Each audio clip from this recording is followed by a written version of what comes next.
director, and Trent Reznor collaborating with him on the score. And just really at that point, Jesse Eisenberg wasn't a known, and Andrew Garfield weren't knowns, and thought they did such a good job. And Aaron Sorkin's script was great. I mean, just everything was perfect, I thought.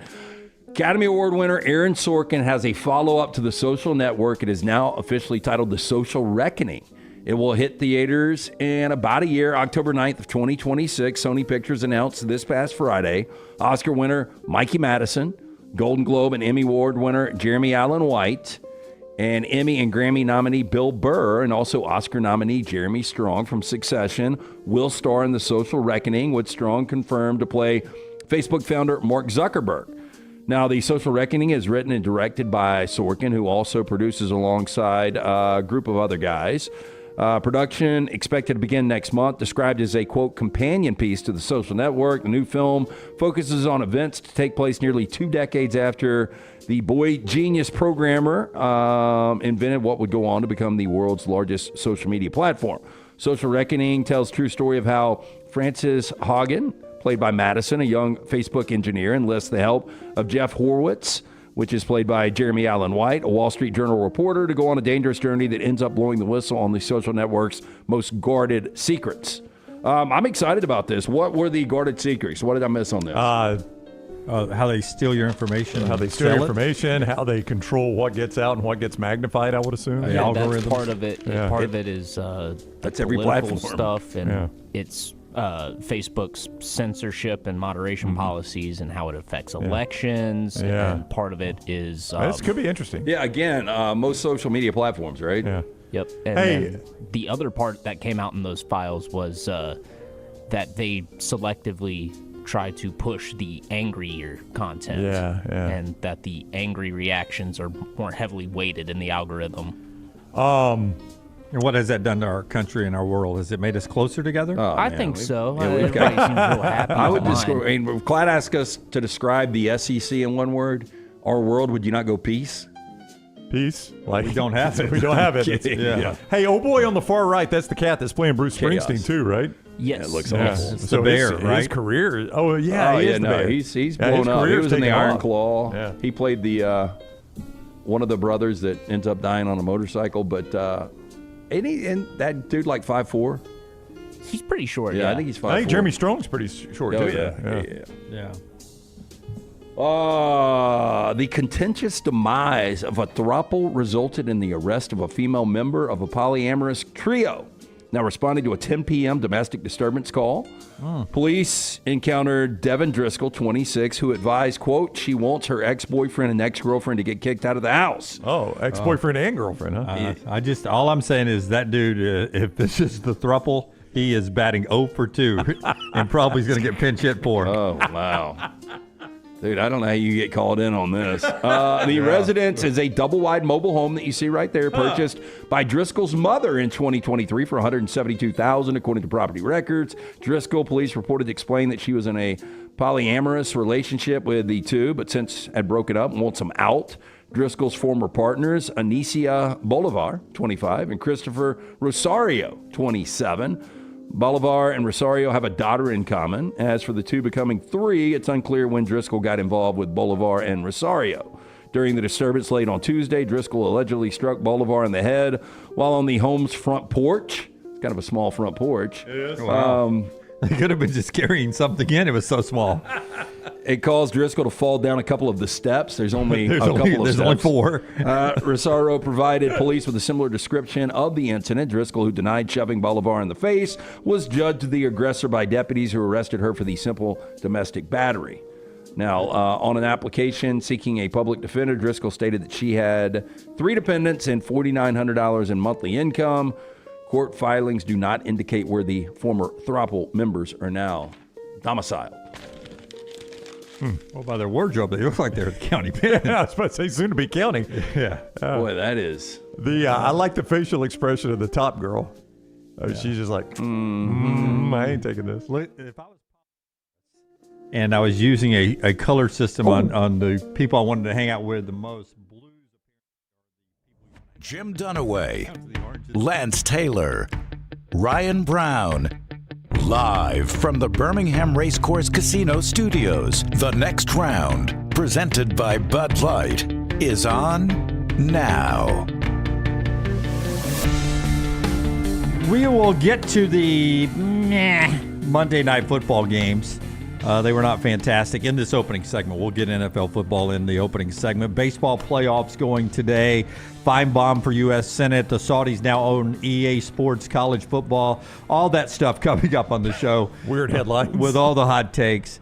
But I'm struggling as an Alabama guy my whole life growing up. State of or university of? Both. Our football team of. I mean, I went to Montevallo. Everybody Right. always points out, especially on the Auburn side of the street, that I'm not even an Alabama guy. Yeah. Sidewalk alum. But I'm sitting here, and this Vandy game is just weird to me now. It's that I've got to worry about Vanderbilt and Missouri now. There's a case to be made, and Royal Payne's trying to make it and on Twitter at Next Round Live. Missouri on the road is a harder game for Bama than Tennessee or LSU because of the run game. You factor in Vandy there, too. Vandy, Missouri, 223 yards and 292. The two best rushing teams in the SEC are the next two games on the schedule for Alabama. Does that make them uber difficult? We live in a world where Vandy and Missouri have become nightmare on Elm Street for the Alabama fan? Well, I mean, Ahmad Hardy is a load right now, and Eli Drinkwitz, the way he designs his runs, again, we haven't given him enough credit. I do think that's a really, really dangerous game. We've said it before. All these games are really dangerous. It is. If Alabama would have found a way to get by Vanderbilt last year, it's hard to envision. And having Brock Hewitt on with Unlocked yesterday, I asked him, Mississippi State over A&M, Florida over Texas, or Vanderbilt over Alabama. One of the three is going to happen. And I do think one of the three probably happens, just where we are in college football. And he was like, let me go ahead and take Alabama out of the mix. They're not losing back-to-back years to Vanderbilt. You wouldn't think so. That sounds like the bald old guy on the show last week. That wears glasses. No, but it does seem kind of ridiculous to think that Vanderbilt, as good as that team is, Alabama's still double-digit favorite. They're at home. It's the exact scenario that set up last year after that emotional win against Georgia. It's just, that's what you got to be preaching. And if you're Tim Keenan and you're Ty Simpson and anybody and Germ in that locker room, you got to be telling your guys, look, that win absolutely means nothing if we lose this week to Vanderbilt. Absolutely. I'm not worried about the offense. I think the offense will put up easily 30-something, right? I'm worried about the defense, setting the edge, the running. I look at these numbers. 223 is what they run, Brownie. They're fourth in the country on third down conversions. Alabama's really good. We just saw it. They're 13th. Vandy's fourth in the country on third down conversions. Here's my answer to your question that you started this with, though. Alabama just gave up 227 on the ground, on the road in Athens, and won the game. So what makes you think that if Missouri and Vandy hit their season averages against Alabama, that they automatically win the game? I'm not saying you. I'm saying someone that would make this argument. I'm saying automatically. It's the wrong word. The concern level, high. Well, here's what I would say, and I actually watched more of this game, Lance, than I thought I would. Utah State put some numbers up on Vandy. I almost made my upset alert last week. And that's one reason I got sucked in, because Utah State was up early in that game. I don't know if you were paying attention. Yeah. They were up early, and I'm like, okay, I guess I'll. And it was that weird SEC start time where was that the earliest game on the SEC network? It was 11:45, right? Yeah, so it's where the 11 o'clock kicks had gone to half. So that's really one of the only games going. So I'll put it on the main for a minute. Electric atmosphere for Vandy, Utah State, let me go ahead and tell you. But Dave Neal sound okay? You know what? Dave Neal, believe it or not, had Mississippi State, Tennessee. Oh, I was thinking. Thank you, SEC Network. No. I was literally thinking that was a combined 7-1. It might have been the best combined win percentage game Dave Neal has ever had. All right, way to go. Outside of a Week 1 Jefferson Pilot game, that might have been the best combined win percentage Dave Neal has ever had for a football game. I was actually happy for Dave Neal. I'm like, he got one of the better Mississippi State teams and a good Tennessee team going to overtime. Good for Dave Neal. Yeah, they didn't know that going in. No, they did not. Yeah. No. Did Bad Bunny do halftime for that game for Dave Neal? Because that was his Super Bowl. Yeah, he was waving at the crowd. I can't remember who had the Vandy game. It was Taylor Zarzour. Oh, yes. Yeah, Matt Stinchcomb. Yeah, Taylor was Alyssa Lane. Taylor was getting back-to-back Nashville games because of the Titans. But anyway, I watched some of that game, not at exactly an electric atmosphere, but my point there was Utah State put some numbers up on Vandy. Like, I think Alabama's offense, Lance, I don't know what you would put an Alabama team total at. Alabama team total in this one, I would say 35. Wow. I mean, that's what Utah State just did. Yeah. I mean, the total's only 54.5. Yeah. Let's go back in history, though. Do you guys, before you showed Mike Rodak's tweet, great stuff from Mike Rodak here, last time Alabama and Vandy were both ranked when they played each other. Oh, my word. All right, was it the year Vandy started 3-0 and the kids said, we want Alabama, and Alabama won like 55-0? That was not that long ago. I can't remember the year that was. I don't know if you remember the year. That was a Saban year. Oh, it was a Saban year. Yeah, it was Saban era. That was back when everybody wanted Bama. I think it could have been 06. Okay, I'm gonna give you a hint here. They played on Thanksgiving Day this year. Wait a minute. The year they were both ranked, they played on Thanksgiving? So it was in the Iron Bowl dark era? Per Mike Rodak. This was the AP poll the last time Alabama and Vandy played as ranked opponents on Thanksgiving Day 1937. Pitt was number 1 in the world. Fordham was number 3. Alabama was 4, and we were questioning Fordham's schedule, I'm sure. Fordham. Minnesota, Dartmouth was 6. Villanova, 7. Santa Clara, Notre Dame, LSU. Some things never change. Nebraska, 11. Vandy was 12. Washington, TCU, Yale, Colorado, Holy Cross, Duke, North Carolina, and freaking Tulsa was 20th. Tulsa King. How does Tulsa fit into that? That's group? crazy. Yeah, I mean, how much better is college football now? 1937. I don't know. It'd be cool if Santa Fordham. Clara and Fordham and Holy Cross pounced up there. When I was a kid, it made the ticker at the bottom of the screen. You'd always get Holy Cross and Yale scores all the time. No, college football now. I mean, so much better. It really is. I mean, for Alabama to be a 10.5-point favorite, I know Vanderbilt's really good, but just look at the last 4 times they played. Last year, Alabama was a 23-point favorite. They lose the game. 2023, Alabama was a 40.5-point favorite just 2 years ago. 40.5. 17, they were a 19.5-point favorite. 2011, a 29-point favorite. I said this for the last few weeks. Days of Alabama, Georgia, Ohio State. Yeah, you're not just saying this about Alabama. Like anybody. Ohio State, you get them against Northwest. You get Ohio State versus the UCLAs and the Northwesterns. You'll get those massive numbers, but SEC, you're not going to get them. I mean, like Georgia's only a 20.5-point favorite over Kentucky, and I say only, and I'm talking almost 3 touchdowns. But they're awful. Kentucky is easily the worst team in the SEC. Like Arkansas just fired their coach, and they're better than Kentucky. Yeah. We may score more than Kentucky does.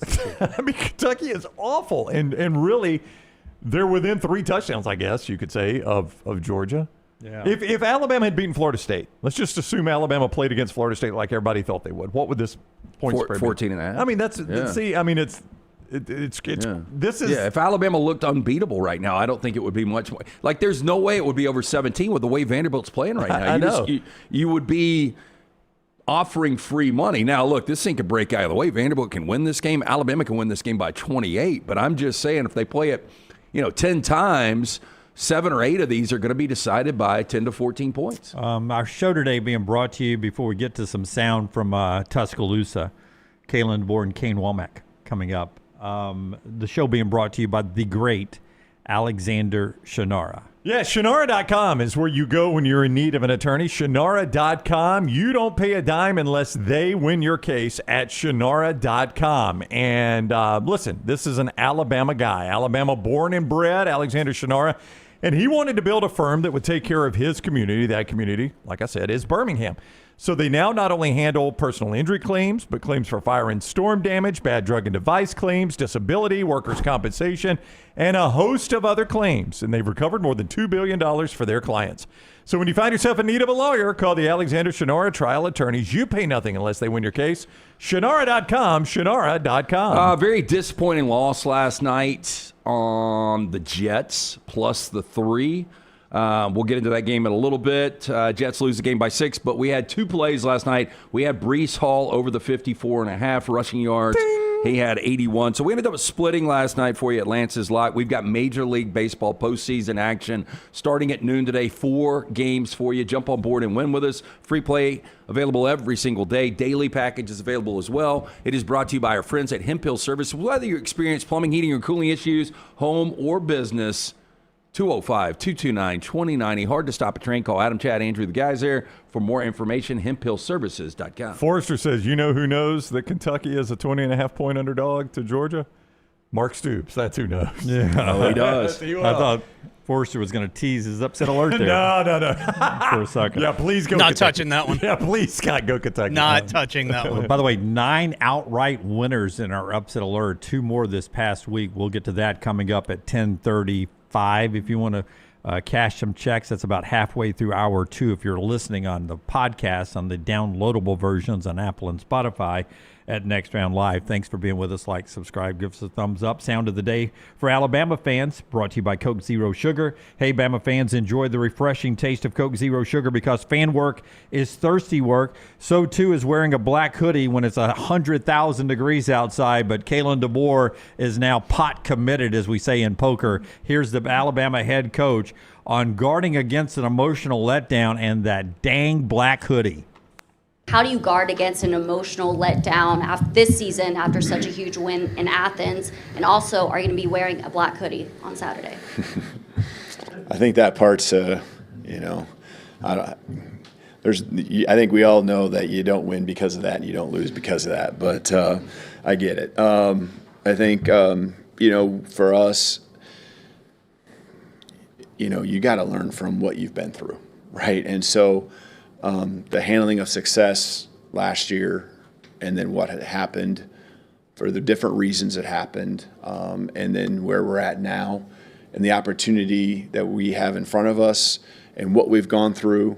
You take your past experiences and you have to just keep learning, and you got to keep understanding how we got our feet somewhat underneath of us, okay, and have a little bit of momentum, okay, and it's just really, again, being intentional. I've referred to that in different ways here. Moving with purpose. That's a common theme right now.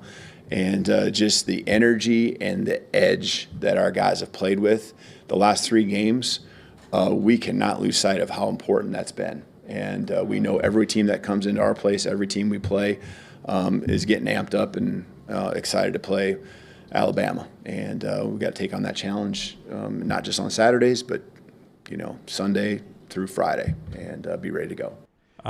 This team is, and I've said this a couple of times, they've struggled to handle success. They beat Georgia, they lose to Vandy. Then they had against a good South Carolina team, beat South Carolina, lost to Tennessee. They beat LSU, played Mercer, then lost to Oklahoma. Beat Auburn, lose the bowl game to Michigan. I mean, connecting big wins, and now you got Vandy and Missouri, but those are big wins now. It's been hard for this team. I think it's more to spend on the road. And maybe you exercise those demons against Georgia at Sanford Stadium on Saturday night. I mean, really, when you go back and you look at the games they've struggled, Tallahassee, Norman, Knoxville, Nashville. It really has been a road problem. You sounded a little bit like Johnny Cash there for a second. I've been everywhere, man. You didn't see TV. I don't know if Lance was still sticking around at the end of the game when Alabama was taking knees. But Herb Street said, if you're an Alabama fan and you're 1 foot in the boat, 1 foot out of the boat on Kalen DeBoer, you better get in. Well, basically, no, he said, this is who Kalen DeBoer is. This is what he has shown.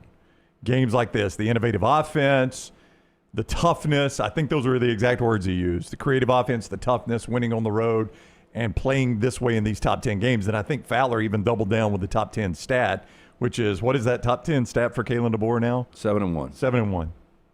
And that's ridiculous. Yeah. No, it's 7-1 against the top 10. No, it's absolute. And hey, by the way, 7-1 against the top 10, and only 2 of those have been at Alabama. Am I right about that? Georgia's both times. Yeah. So I mean, he built that stat at Washington and places like that. That's why I'm still blown away. I mean, I kind of get it. I mean, Alabama, it's a religion, and you're coming off the greatest coach in the history of sports. but you ought to have a little leeway with that too, right? I would think. And you got, in my opinion, the best guy you could go out and get. And I know the results haven't been there, but let's not forget, last year was 9-3. You were the last team not in a college football playoff with one of the more inconsistent quarterbacks we've ever seen in the history of the SEC. And now it was a disappointing loss to what seems to be a pretty damn good team in Florida State. I know they lost Friday night against Virginia. Yeah, but they're not. I said I thought they would go 8-4. I think they're going to be a little better than that. Oh, I think Florida State, I'm going to lean they still win the ACC. Of course, they could have 2 losses Saturday night. Yeah. I mean, well, they could, but I think I'm trying to draw this stupid-ass Seminole right now. Spoiler alert. I would tell you this. It's a tough one, isn't it? That Florida State-Virginia game the other night was a great football game. Virginia won. But if you know anything about the sport, that could have looked like an all-star game if everybody had wore their helmets from last year. There were so many transfer portal people in that game from Florida State and Virginia. Looked like the old blue-gray game? Yeah, Virginia had 21 transfers that played in that game. 8 of them started. All of the big plays in the game were from Virginia transfers. Florida State's the same way in the Alabama in that game. Yep. So that's just the difference. Brandon Marcello with a fascinating story. If you wonder, God, how did Virginia get so good? Tony Elliott was 11-23 coming into this season. What happened all of a sudden? Well, as Brandon writes, it was an angel investor, still anonymous, to the athletic department. He wanted to remain anonymous. He stepped out and donated multi-million dollars to the NIL. They did over $20 million in NIL contracts just this offseason at Virginia. No, you have no idea what's going on. So because of an angel investor. An angel investor. You that guys wanted to remain anonymous. They came out and said, I want to help the football program. Here's this one-time donation, multi-million dollars. Wow. They got 8 offensive linemen and Chandler Morris and a quarterback who they got on the cheap because of his past relationship with Tony Elliott, and all the players, the 2 receivers that made play, the 2 corners that made play, all those from that angel investor. Well, we know an investor right now for the University of Virginia, and he's got a pretty big investment. Does he have wings and a halo? He gets. I don't think he's the angel. A locker is dedicated to him. Yeah. Okay. So and it's a significant amount of money. So my point there is he's only got a locker. So the money that they have been able to generate, but man, their endowment is massive. They have so much money, and it just takes somebody to flip the switch and to get a group of guys excited about it. And when you win games like you do on Friday, it gets people really, really excited because they're involved, and they can tell their friends over a cigar and a scotch. That's my money right there. That's right. You see what my money did. My money beat Florida State. Yeah. Well, so that's where the game has changed, and that's how Vandy got better last year, and it's why many people believe the Alabama and the Georgias and the Ohio States and everybody else has come back closer to the medium. I got off track a little bit, though, but I was responding to what Kalen DeBoer said there. You would like to think that this week would require the head coach not to even mention Vanderbilt. Yeah. Wouldn't you think? Yeah. Yeah.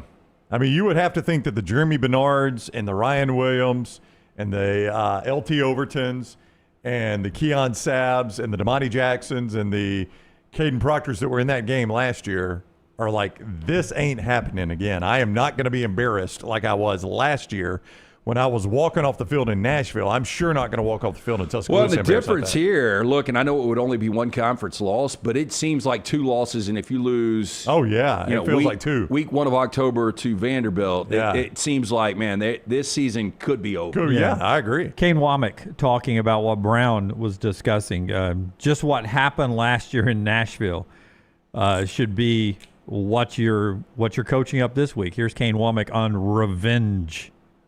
Is there kind of a pride factor or revenge factor with the defense after what happened last year that, or is that something you don't want them to focus on? Well, I think if you have pride in the way you play defensively, this is a very, very good SEC opponent. And certainly I think you're always going to be aware of what a team did last year against you and how that matches up. They're a new offense. They're a new football team, and we're a new defense. We're a different defense. There's going to be certain carryover. I would imagine, we took a punch on the road in week 1, and I think that we've got an edge to our football team right now in the way that we're preparing and the way we're playing. My job as the coordinator is to keep us on that edge as a defense, and I think that's the way that we're going to play on Saturday. Yeah, he was disappointed with the run defense. They'll got to be better, got to set the edge. Set the edge. Yeah, your hat's coming soon. Yeah. Before we get too far away from the Georgia game, what grade would you give him Saturday night, Kane Womack? Give me a letter grade for Kane Womack Saturday night. Well, 92 passing yards. If you take away the one blown coverage 38-yard touchdown, it was 92 passing yards except for that one play. I give him a B. B? A good solid B, too, because, look, they only scored 7 points in the second half. I mean, that was a rock fight in the second half, and my concern right now for this defense is stopping the run. And if you can't stop the run consistently in this league, you're going to lose a couple of games. I'd give him a B+ because of the solid B is close to a B+. The tenacity of them with the back against the wall on that fourth down play. I mean, that was just I don't know if I give Kane any credit because they rushed to the line. It was all, I'll give a lot of it to LT Overton to bust through there, but to get them into a fourth down situation. That's right. That's good defense there, man. That's that's a tight ball game down to the wire, 24-21, and Kirby can second guess himself all you want, but he decided to go for it, and you made the stop. B+ for me. Now, look, this defense is legitimately complicated. Going back to last year, it really is. I mean, it's hard to figure out because I don't think a lot of the personnel had figured it out until late October, November, and then it really came together, and it seems like there's just something missing, and I think it more is against the run. So you mean complicated like in a love-hate way as opposed to actual scheme, right? Well, it's not a very complicated scheme. No, I think for the players just doing the transition last year, it was a little complicated. I think for the fans, it is very complicated. No, if we were in marriage counseling, I'd probably say you two probably shouldn't get married. Yeah. But I mean, you're fighting way too much. But if I told you you go to Athens and hold them to 355 yards and 21 points, and that's all you know, don't you call that an A? Oh, yes. Wouldn't you call that an A? Oh, yeah. So you guys just watched and you're like, all right, numbers tell me it's an A, but I got to go B. Well, because. you can't give an A when they run for 7 yards a carry. I mean, you can't. It's hard to do that. Can't. But I mean, I'm just saying this day in college football, the way offenses are in college football and the way the rules benefit the offense so much, I just don't know that you can take away both sides anymore against a good team. Now, you can against crap opponents. I really do think they took away both sides, Brown, except for I don't know how many there were. They were just some massive, huge chunk plays. It felt like there were 4, and I don't know the exact number of this. I'll see if I can find it. It felt like there were 4 20-plus runs. Yeah, there were one blown coverage on a pass for a touchdown, That's 38 yards. Yep. And then I think Stockton had a long run. I know, what's his name? It's Chauncey Bowers. He had a long run. Yeah. And it's Chauncey Bowens. But Bowens. That guy's a load, by the way. Yeah. So he had a big one or 2. He averaged 9 a game. So I don't know how many it was, but it was a lot. Yeah. Mike Bobo's offense, it's not great, but I mean he's on a bigger hot seat right now than most coordinators are. He is. I mean Kirby seems okay with him though. All right, we'll get to the NFL and then back to college football. Clay Travis, an upset alert in the second hour of the show that's being brought to you today by our friends at Storm Restoration Roofing. Greg from Pell City there will help you. Right now, get on that roof with a free, no-cost roof inspection. That's what Greg and Andrea built their business on, helping out the family. They've got 10 kids. They're a big family. Grandkids coming all the time now. This chapter of their life is beautiful, and they've had now over 2 decades of being locally owned with Storm Restoration Roofing, and they just love helping out new families, old families, single people that have just bought a home and you need that roof inspected. You can get it with Storm Restoration Roofing, absolutely free with no obligation, 205-542-3531. But what you're going to find out when you meet Greg is you want to do business with this guy. Whether you need a roof replaced right now or 3 years from now, you'll want to keep this number on standby. You can contact him on Facebook as well, Greg from Pell City. full roof replacement, roofing repair, storm damage. He's got a builder's license. He can help you with some little things right there. He's got some financing options that are family friendly. Great relationship with the insurance providers. It's all right there with a good, trustworthy local guy, Greg from Pell City and Storm Restoration Roofing. All right, Alabama, a 10.5-point favorite in that game we've been talking a lot about here in this opening segment as Vanderbilt comes calling. 56.5 is your total in that game. A couple other SEC games of interest. Texas on the road at Florida. A low total with those two offenses, as you might imagine, of 42.5. That's an NFL total. Yeah. But those two offenses, what do you expect? 6.5. Texas is favored at Florida in that one. So you can play accordingly right there at mybookie.ag. Code next round. Oh, by the way, Mississippi State on the road, 14-point underdog on the road is there at Texas A&M. 55.5 is your total there. Mybookie.ag, code next round. Here's what happens with mybookie.ag. You log on, you open your account right there, you use code next round, and you are going to get that bet back bonus guarantee. $500 is the guarantee, $500 bet back bonus. And what that means is you make your first play, you lose that play, $500 up to $500, whatever your first play is, right back into your account, up to $500. You play with it right away again, or head over to the casino. Man, that casino area is fun there at mybookie.ag. If you've already got an account there, if you're starting an account, mybookie.ag casino. You guys have a lot of fun over there, like casino and live casino. You can win there as well. Bet anything, anytime, anywhere. Mybookie.ag, code next round. Mybookie.ag, code next round. All right, NFL last night. Not the sexiest of slates for ESPN ABC to have a doubleheader, but they did last night. Miami gets their first win. Your team, 27-21, helped out by 3 New York Jet fumbles. Dude, but the Dolphins look good. I mean, not their uniforms, but the team, they won the game. Yeah, they won the game. You were about to say they look good. I don't know if I'd go that far. Defense looked awful. They had a nice big lead. But the defense is not good. I mean, Miami's defense is not good. It's one of the worst in the league. They're young. They got really they're young in some places, old in some places. They got very few playmakers, just not a very good defense, Lance. Lance texted me something because I knew he had the Jets, as he mentioned earlier, and I was like, man, every time the Jets throw is a gift to Miami. Well, I really believe that first drive for the Jets, what they did, like taking Miami's manhood away on the road in Hard Rock and just going down and just clipping 7, 8, 9 yards a run. It should have been a touchdown. It should have been. And then, Braylon Allen goes in. I thought it was going to be a touchdown. He fumbles. That was the momentum changer. Look, they still had 2 turnovers after that, but for them to come out and to run for 197 yards, 7 per, and they got behind double digits, so they had to mix it up a little bit. But, man, if Braylon Allen doesn't fumble, if Braylon Allen doesn't go out, maybe the outcome's different. But congratulations, you guys finally get a win. But in that win, you get horrific news with Tyreek Hill. Yeah, that's terrible. And he looked like that energy was back, too. Probably the last play you'll ever see him in a Dolphins uniform. I would agree. I think he was done anyway. Yeah. At the end of the year. In good spirits as he was leaving. Yeah. He was thanking the fans, blowing kisses.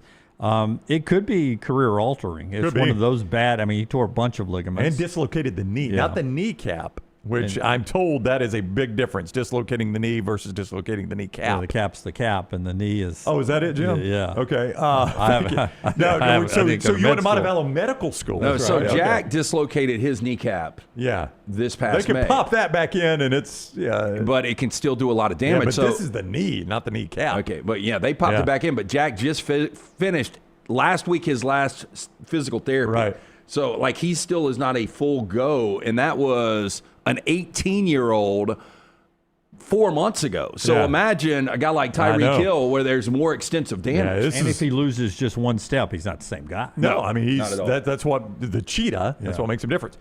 My wife said 2 things last night. Number one, and I was watching the game downstairs by myself, and it was on upstairs as well. She came downstairs, she goes, I got to say, I don't hate these uniforms. Oh. A lot of people said that. I was like, Jennifer. I was like, well, I hate our normal uniform. I don't know that I hate this any more than I hate our normal one. But, I mean, if we went from what should be our uniform to that last night, we should have to disband the franchise. But she's like, I don't hate the uniform. I kind of like the dark colors. You guys get beat up more than I do about the European games or the Australian games or the Brazil games. I don't like them either. But it's the cost of doing business. And I know this is the cost of doing business. But I don't want to yell at the clouds, but I just would like to turn on the TV and know who I'm watching. I mean, how about, and they said this in the game, Fowler said this in the game, the Dolphins will wear these each of the next 4 seasons. What? In one game, yeah. This is the first of 4, according to Fowler last night. Well, that's how they get you to buy it. Again, I can't. It's an NFL deal. It's not even a Dolphins deal. All I get on my feed, and, I've got a ton of Rams gear, all I get is the new rivalry jersey, the black. The second thing she said. They're not going to get me on it either. When she came back downstairs is, you mean to tell me that guy that comes on your show just said that there's a guy playing for us that has not played a game in 2 years, and he's our best player tonight? I was like, yep, that's Darren Waller. Guy was a really good tight end. Hell of a catch, it was. man. And she's like, this guy hasn't played in 2 years, and he could be the Dolphins' best player? And I was like, yeah, this is who we're pulling for, babe. I'm sorry. Yeah. Sorry to do this to you, but this is our team. And Denver, I mean, they didn't look great, but they beat the Bengals, who had a backup quarterback, 28-3. So the Broncos get another win.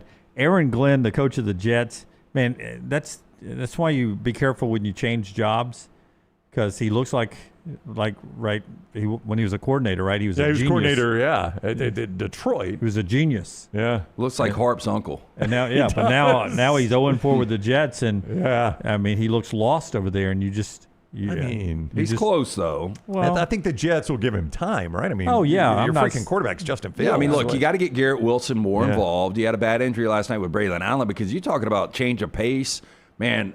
When you've got Fields that can do what he does with his legs, and then you've got a Breece Hall and Braylon Allen, like, that's a team that should be in the top 5 in rushing football in the NFL. But it just hadn't all come together, and it's one of the most jinxed organizations out there. Yeah.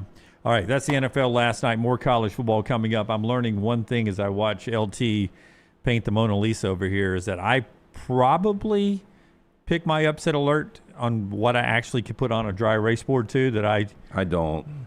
Yeah, clearly. Yeah. The Florida Gator in this one is going to wear you out. The Gator was pretty good though, wasn't it? Oh, it was. And this one's turning out. I mean, this one's got promise. This one's going to be great. Yeah. Unless you get the jitters here in the next hour and a half. I mean, you do have to have this finished in the next hour. This thing is so complicated. Yeah. No, I'm like, the detail on this is insane. You realize it's a dry erase board. This isn't going to hang up forever. I mean, should we just? I know. Should we just frame this and put it on the wall and buy a new dry erase board for $4.95? I almost think when we have what is a rendering of a great logo, that we should have a spot where we just put them. And then we can recycle them, where we don't have to deal with this bullshit. We can just take it off the wall. Does that make any sense? I'm taking Duke again. No. I see what you're saying. Well, we just need a bunch of dry erase boards where we pre-draw. I thought I did kind of, I don't want to say master the Gator, but it was good enough that people would know what it is. I kind of wanted to go with it this week. If you're listening to us on AM, he just said he's a master Gator. He mastered the Gator is what he just said. Yeah. All right, as we head to break here, let's do our Bojangles tender moment of the day. Rough transition from what he just said to what I just saw in the celebration of the Ryder Cup. Tell us about Bojangles. Oh, wow. Bow time for you at Bojangles at lunch, at dinner, or the tailgating at the high school with college games this weekend, or those college football watch parties when your team is playing and you're watching at home with your friends. Make it Bojangles, those great hand-breaded chicken tenders right there for you. Perfect for a tailgate, perfect for a college football watch party, and perfect with those great dipping sauces, everything from sweet to savory that they have right there at Bojangles. My favorite, by the way, is it's the peach honey pepper. Woo, that is so good right there. You can try them all at your local Bojangles and make it your tailgate stop today. It's bow time. Hey, does Shane Lowry look like he can drink, the golfer? Oh yeah. Shane will have a pint. I mean, he had a beer behind the 18th green, so he closed it out. Yeah. And they cut to him like 5 minutes later. He's already got an open beer hammering it behind the 18th green, and the play's still going on. It continued in the celebration with the Ryder Cup from Barstool Sports and others. This is Jules McGuire here. This is Shane Lowry in the European celebration. He's holding the actual Ryder Cup. He's on a table, drinking his right hand, Ryder Cup in the left hand. He's dancing, and then he starts dry humping the trophy. Oh. Do they a little too much shade. Do they keep the trophy, or do we have to hand this over to someone else? No. This trophy is given to someone else in 2 years, right? Well, probably not the way the Americans play. No, the Europeans will probably keep it. Yeah, again, down on his knees, and then Oh, Shane Lowry in love with the trophy. By the way, I think they just wanted a little more, don't they? I think they like it way more than the Americans do, clearly. Is it almost worth paying Nick Saban to go in and spend 1 week with whoever the Ryder team's going to be? I mean, we can't get any worse. We cannot get any worse. Anything's on the table. They literally love that trophy, Lance. Yeah. That's our tender moment of the day, brought to you by Bojangles. The show also being brought to you today by our friends at NASCAR, Brownie. 877-GO-TO-DEGA, 877-GO-TO-DEGA, or at TalladegaSuperspeedway.com to reserve your spot for the Yellowwood 500 weekend. Oh, NASCAR at Talladega. October 17, 18, and 19. That's when they are coming to the Talladega Superspeedway, and you can be there as well. Don't forget the infield concert on Saturday night. It's Great Whiskey Myers, fantastic band. They are terrific live. You can go see them with your ticket on Saturday. And also the Garage Experience presented by Cool Ray. It is the most immersive in all of NASCAR. And you can go see what it looks like behind the scenes at a NASCAR race at the Talladega Superspeedway. October 17, 18, 19 is the Yellowwood 500 weekend at Talladega. Get your spot now in the grandstands, the infield, or the camping area by calling 877-GO-TO-DEGA or TalladegaSuperspeedway.com. Follow LT on Twitter at @TheLanceTaylor. Have you been injured in an 18-wheeler accident, company truck accident, car accident, or work-related accident? Call Alabama's largest personal injury firm. Alexander Shinara Trial Attorneys will fight for every dollar you deserve, and it won't cost you a dime. Trust me. What do you say, man? Call me, Alabama. Call 659-777-7777 or go to Shinara.com. No representation made that the legal services provided are better than legal services provided by other attorneys. This hour of The Next Round is presented by the Birmingham Racecourse Casino, now featuring 7 days of giveaways with your chance to win a share of up to $125,000. The more you visit the Birmingham Racecourse Casino, the more chances you have to win. This is what being a NASCAR fan is all about. Singular history and tradition. Thank you, everybody, for coming out. And triple-header playoffs action to ratchet up the stakes. Throw in a can't-miss concert, and you've got more than a race. You've got Talladega. NASCAR Playoffs Weekend at Talladega, October 17th through the 19th. Get your tickets now at TalladegaSuperspeedway.com. Ticketmaster, the official ticketing partner of NASCAR. Hey, there's nothing worse than waking up to a plumbing problem. Don't get caught in a flooded house. Call the guys at Hemphill Services. Adam, Chad, and the team at Hemphill are the only ones I trust to fix it and fix it right the first time. Hemphill Services does it right and always at a fair price. For all of your plumbing, cooling, and heating needs, trust the name that Birmingham has trusted since 1954. That is Hemphill Services. Call now, 205-229-2090. That's 205-229-2090. Hey, Lance Taylor from The Next Round to tell you about one of our favorite places for breakfast, lunch, and dinner. That is Hamburger Heaven since 1982. Hamburger Heaven has been serving Birmingham's best hamburgers, cheeseburgers, French fries, hand-spun milkshakes, and sandwiches made fresh to order. All of their ingredients are fresh and prepared daily. This includes their beef, always fresh, never frozen, hand-pattied each and every day. For breakfast, lunch, or dinner, visit any of the 4 locations, Highway 280, Irondale, Gardendale, and Homewood. Catch up on all of today's Next Round on demand through the podcast platform of your choice. Apple, Spotify, iHeart, or Google Podcasts. Wherever you listen, always like, follow, subscribe, and turn on automatic downloads so you never miss any part of the Next Round. At Central State Bank, we are large enough to serve you and small enough to know you. Manage your money with ease, whether it's mobile banking, hassle-free checking, competitive loans, business solutions, or personalized financial advice. We're your hometown bank with big-time service. Visit us today and experience banking made simple, because at Central State Bank, you come first. Member FDIC. Twin Peaks is the best in the game. Here, you're in the red zone for every college rivalry and divisional matchup all season long. I mean, where else are the scenic views as good as your view of the game? Only at Twin Peaks, the #1 sports bar. It's bow time. Tired of choosing between sweet and savory? Why not have both? Introducing Bojangles' new chicken and bowberry waffles. The bold Cajun chicken filet you love, now drizzled with a bowberry honey glaze and sandwiched between 2 warm waffles. which means your favorite meal of the day just met your new favorite dish. And lucky for you, it's served all day. But it's only here for a limited time, so try chicken and Bowberry waffles at Bojangles today. It's bow time.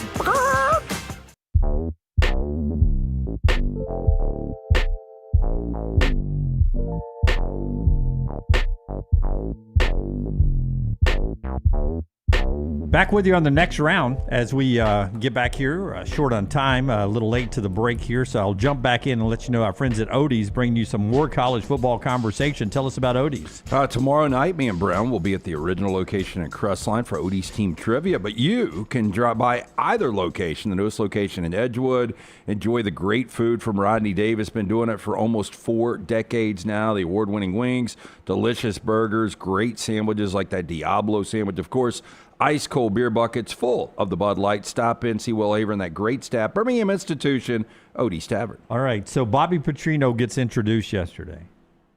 And while you listen to this soundbite, I want to tell you 2 things. One, a fact that Hunter Yurachek, the athletic director, said that Sam Pittman did not have the resources to appropriately compete in this conference right now. He said that yesterday. Okay, well, whose fault is that? That's going to be Hunter Yurachek, the folks at Arkansas, and the Boosters. Right. Yeah, exactly. Everybody but Sam Pittman, really. Yeah. So while you listen to Bobby Petrino in this odd setting of him in front of that logo again as the acting head coach, keep this in mind. One, he is going, per Yurachek, he's going to be considered for the permanent head coaching job when they make the decision in the offseason. So while you listen to him, I want you to think of the number he needs to win this year, you think, to get this job in the offseason. Here's Bobby Petrino.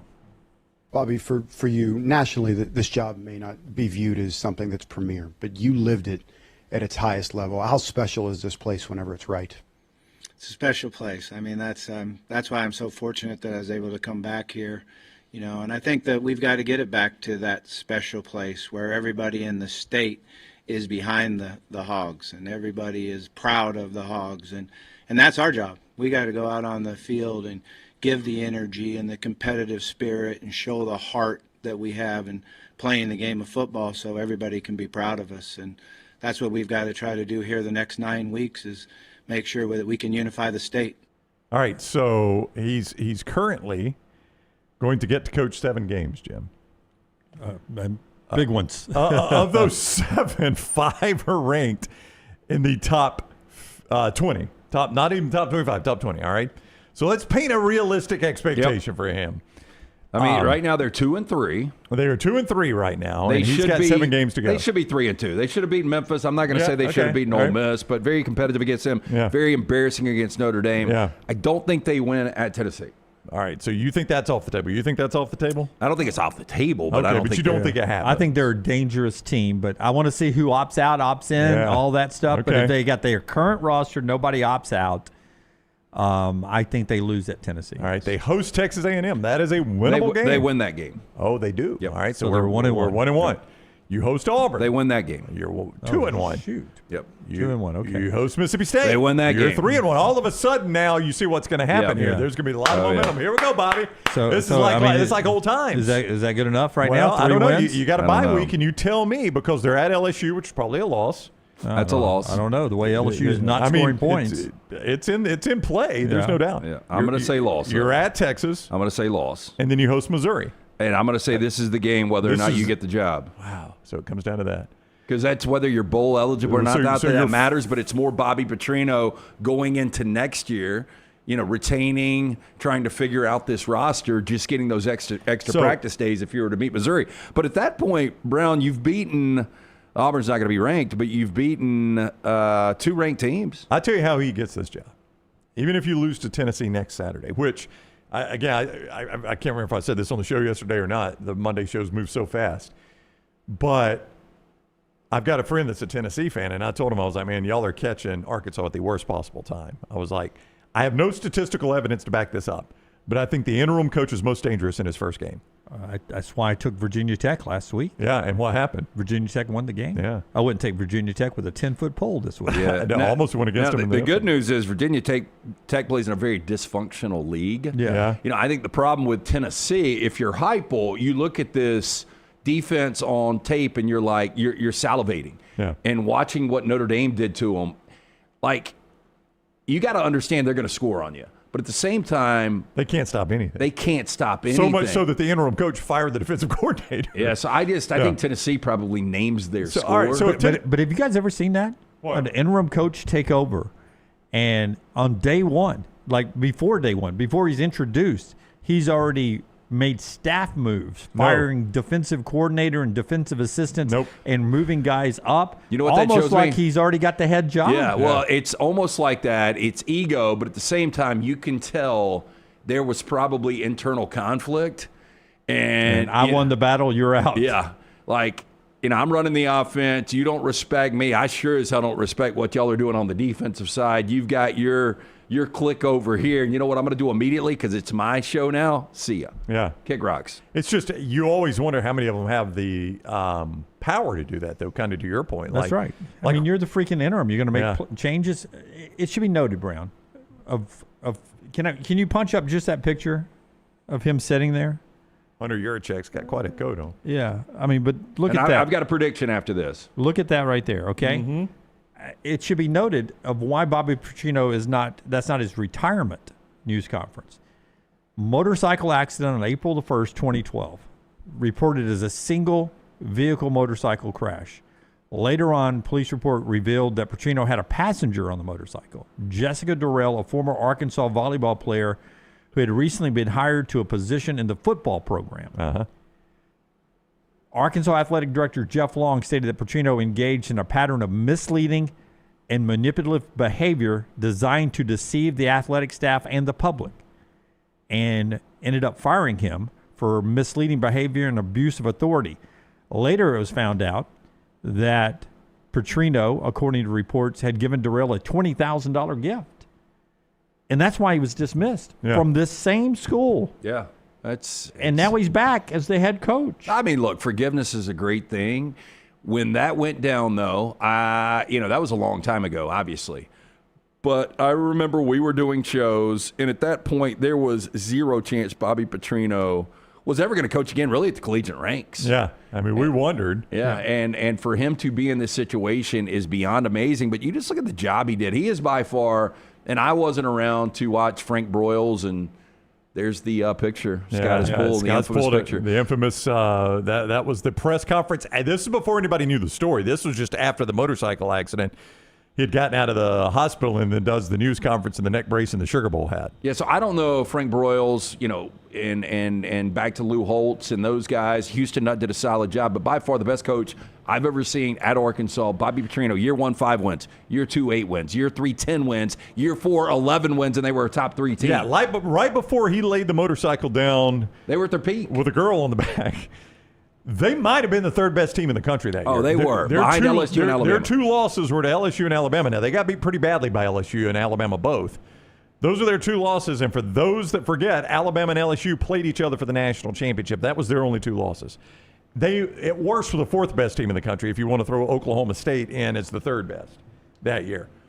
How far has Arkansas been from that? Oh. I mean, they have not even been able to sniff third best in the country. Well, I think if they would have kept Bielema, I think they're competitive. I think they're 7 or 8 wins. Not every third year. best in the country. No, though, absolutely not. And I don't know if Petrino could ever even get them close to back to where they were. But with that said, I think it's going to be really interesting. My prediction, though, is Yurichek is going to flirt with other candidates.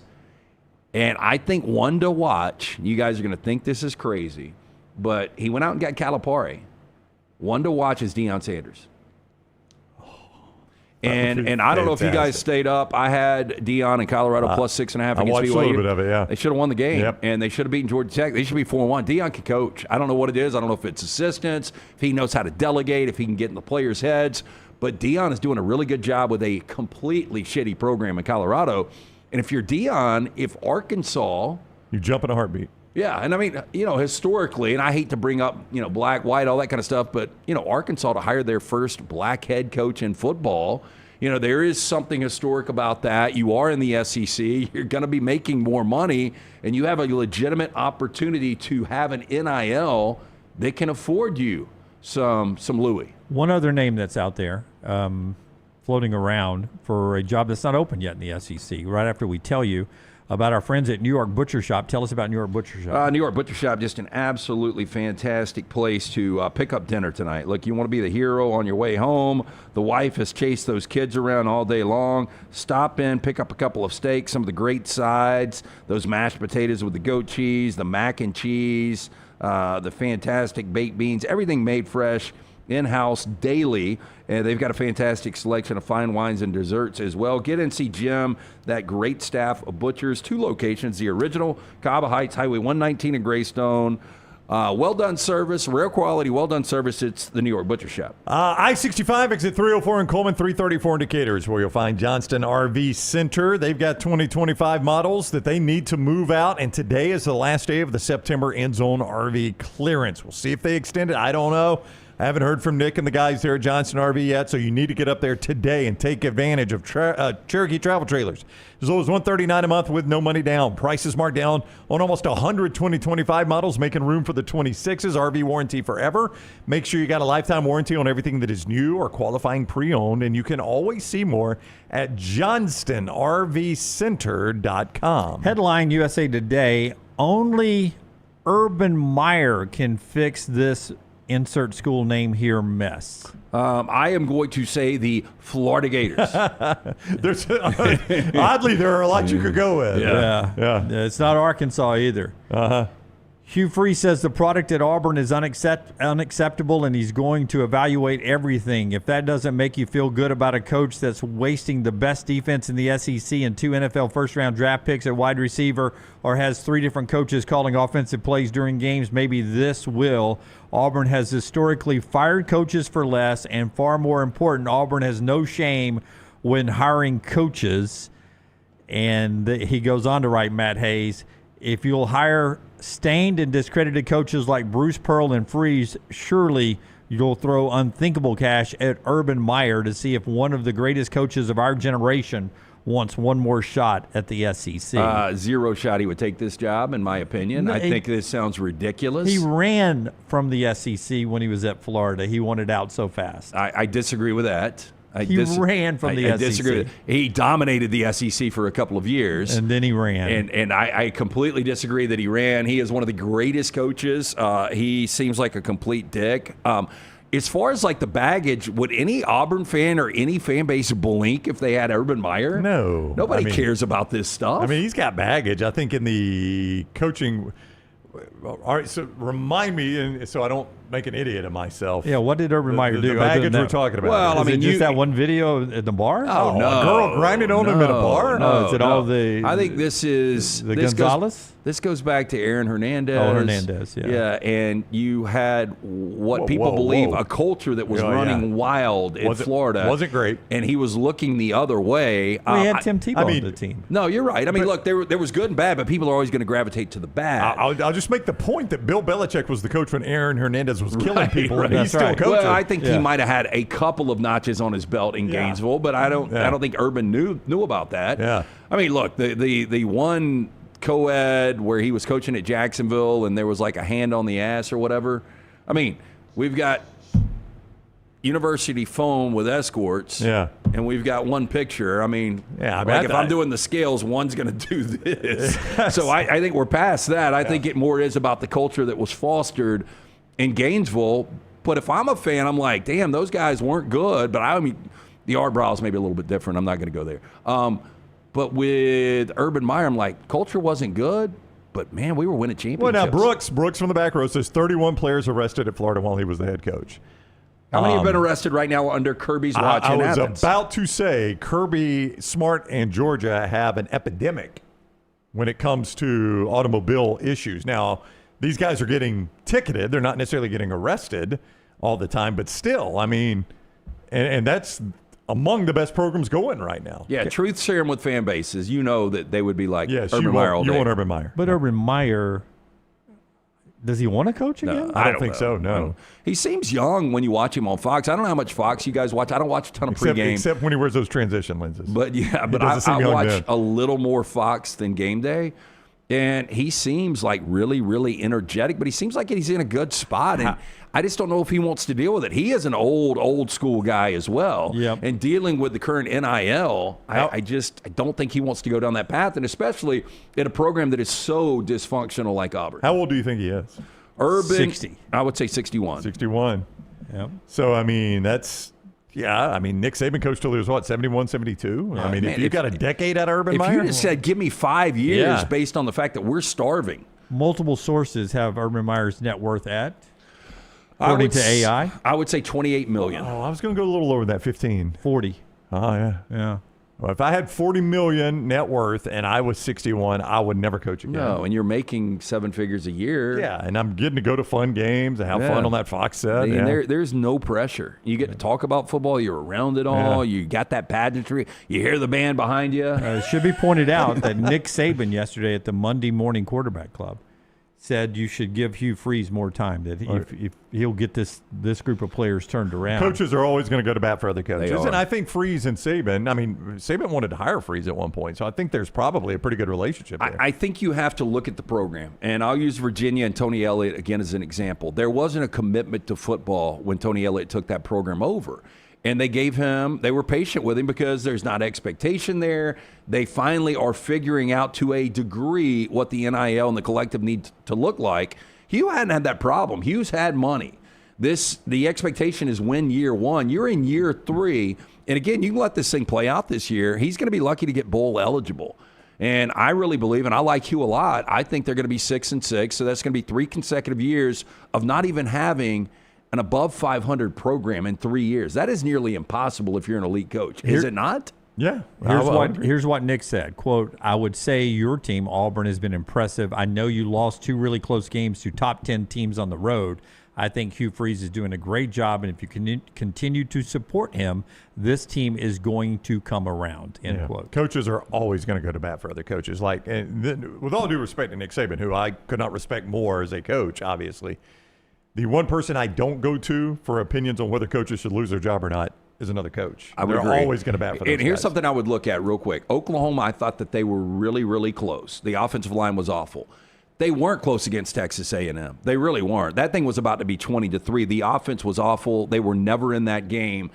I think coming out of this bye and playing your rival in Georgia, and we talked about before the season started that he really needs to win one of those games, Georgia or Alabama. If they were to get blown out by Georgia, I think he could lose his job in season. I really do. I still think they beat Georgia, as I said back in the summer. Well, that would be huge. Yeah, that'd be massive for him. Our friends at Michelson bringing you the viewing menu. Clay Travis on the other side of this. Tell us about Michelson Laser Vision. 205-969-8100. I got the procedure done in 2003. One of the best decisions I made in my radio days was going to see Dr. Mark Michelson. I had the 2200 vision, was legally blind without the aid of contacts. After the procedure, 2015 vision. I've still got it 22 years later. Make the phone call that I made, 205-969-8100. Ask for Amy. They're going to hook you up with a hassle-free consultation. For more information, michelsonlaservision.com. Got nothing but new releases for you today.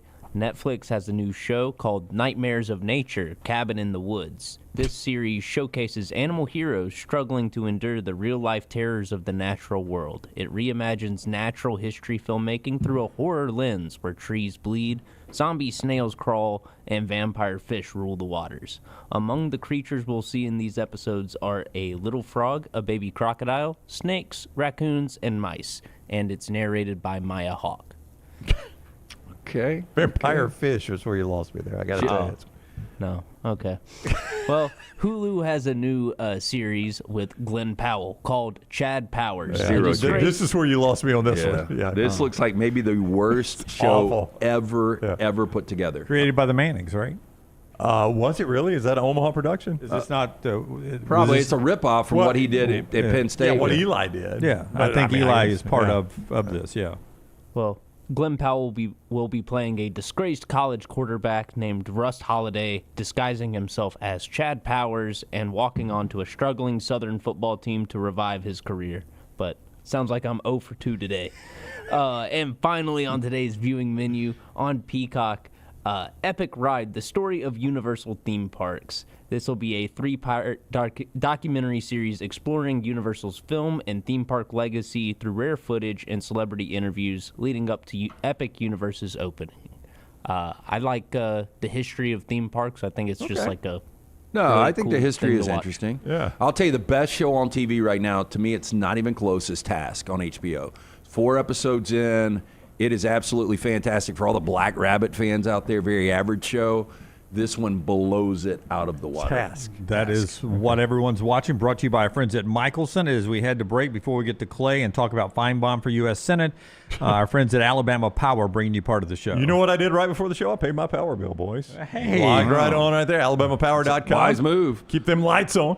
From that first sip of coffee to your late night movie, Alabama Power's got your back, working hard to keep everything running smoothly. They're using the latest tech to keep outages at bay and offering free tools to help you save energy. And with teams available 24/7, 365, you can count on them to do everything in their power to power everything you do. Check out alabamapower.com to see how they're making the services they deliver even more reliable now and for the future. Alabama Power. Clay is next. Follow Brownie on Twitter and Instagram at Ryan Brown Live.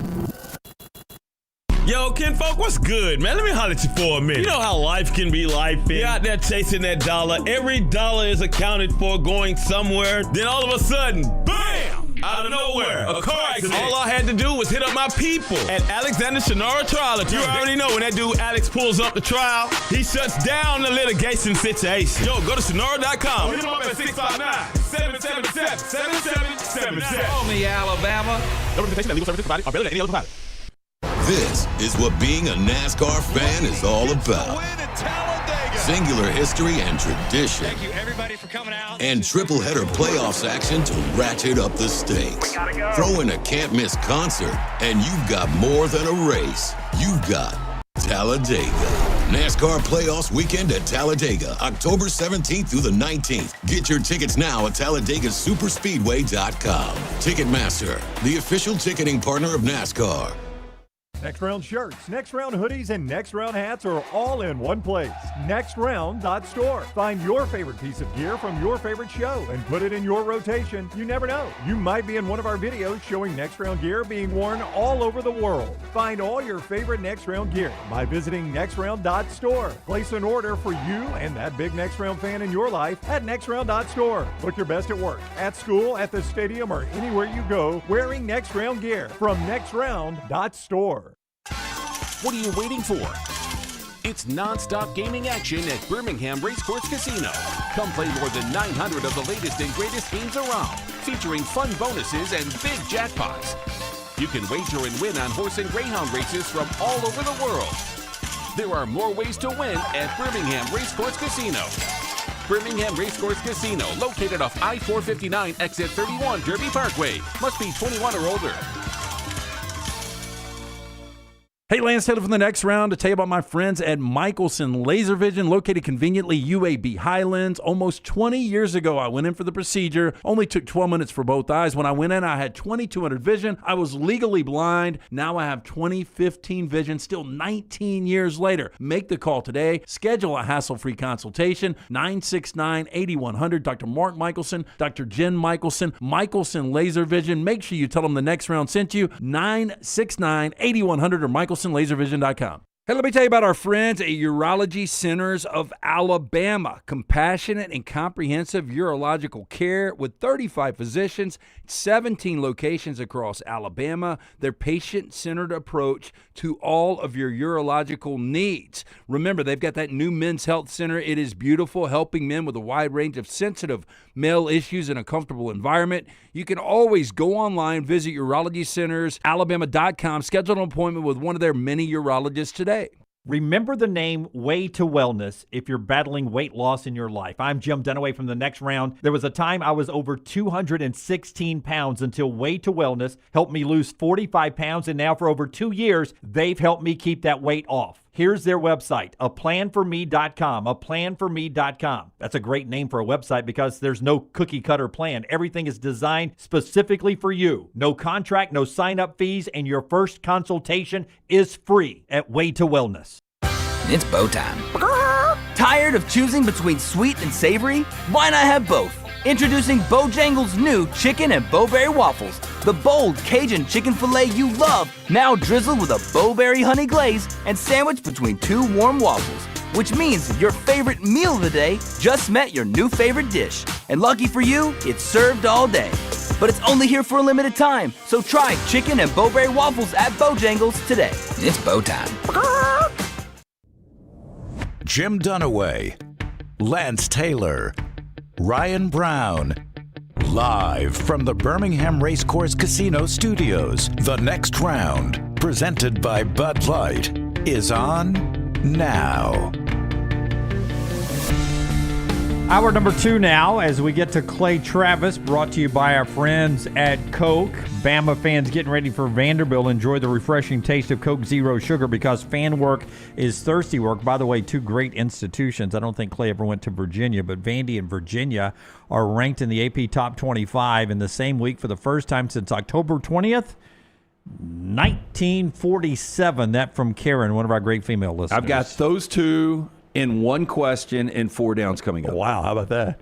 Coming off World War II, Vandy and Virginia were still good. That's right. Clay went to one of those institutions. That is true. Welcome in Clay Travis, founder of Outkick, Fox as well, at Clay Travis on social media. He's with us on the Alexander Shinora Trial Attorneys Hotline. What is up, Clay? How are you today?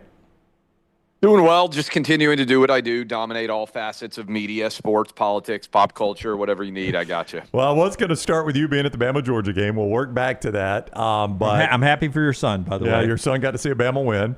The story, though, yesterday, off your interview with Paul Feinbaum, a mutual friend of all of ours, saying that he is strongly considering running for the U.S. Senate, made national headlines, obviously. Were you surprised that Paul brought that up? I mean, did you have any inclination that was going to come out of this interview before you started?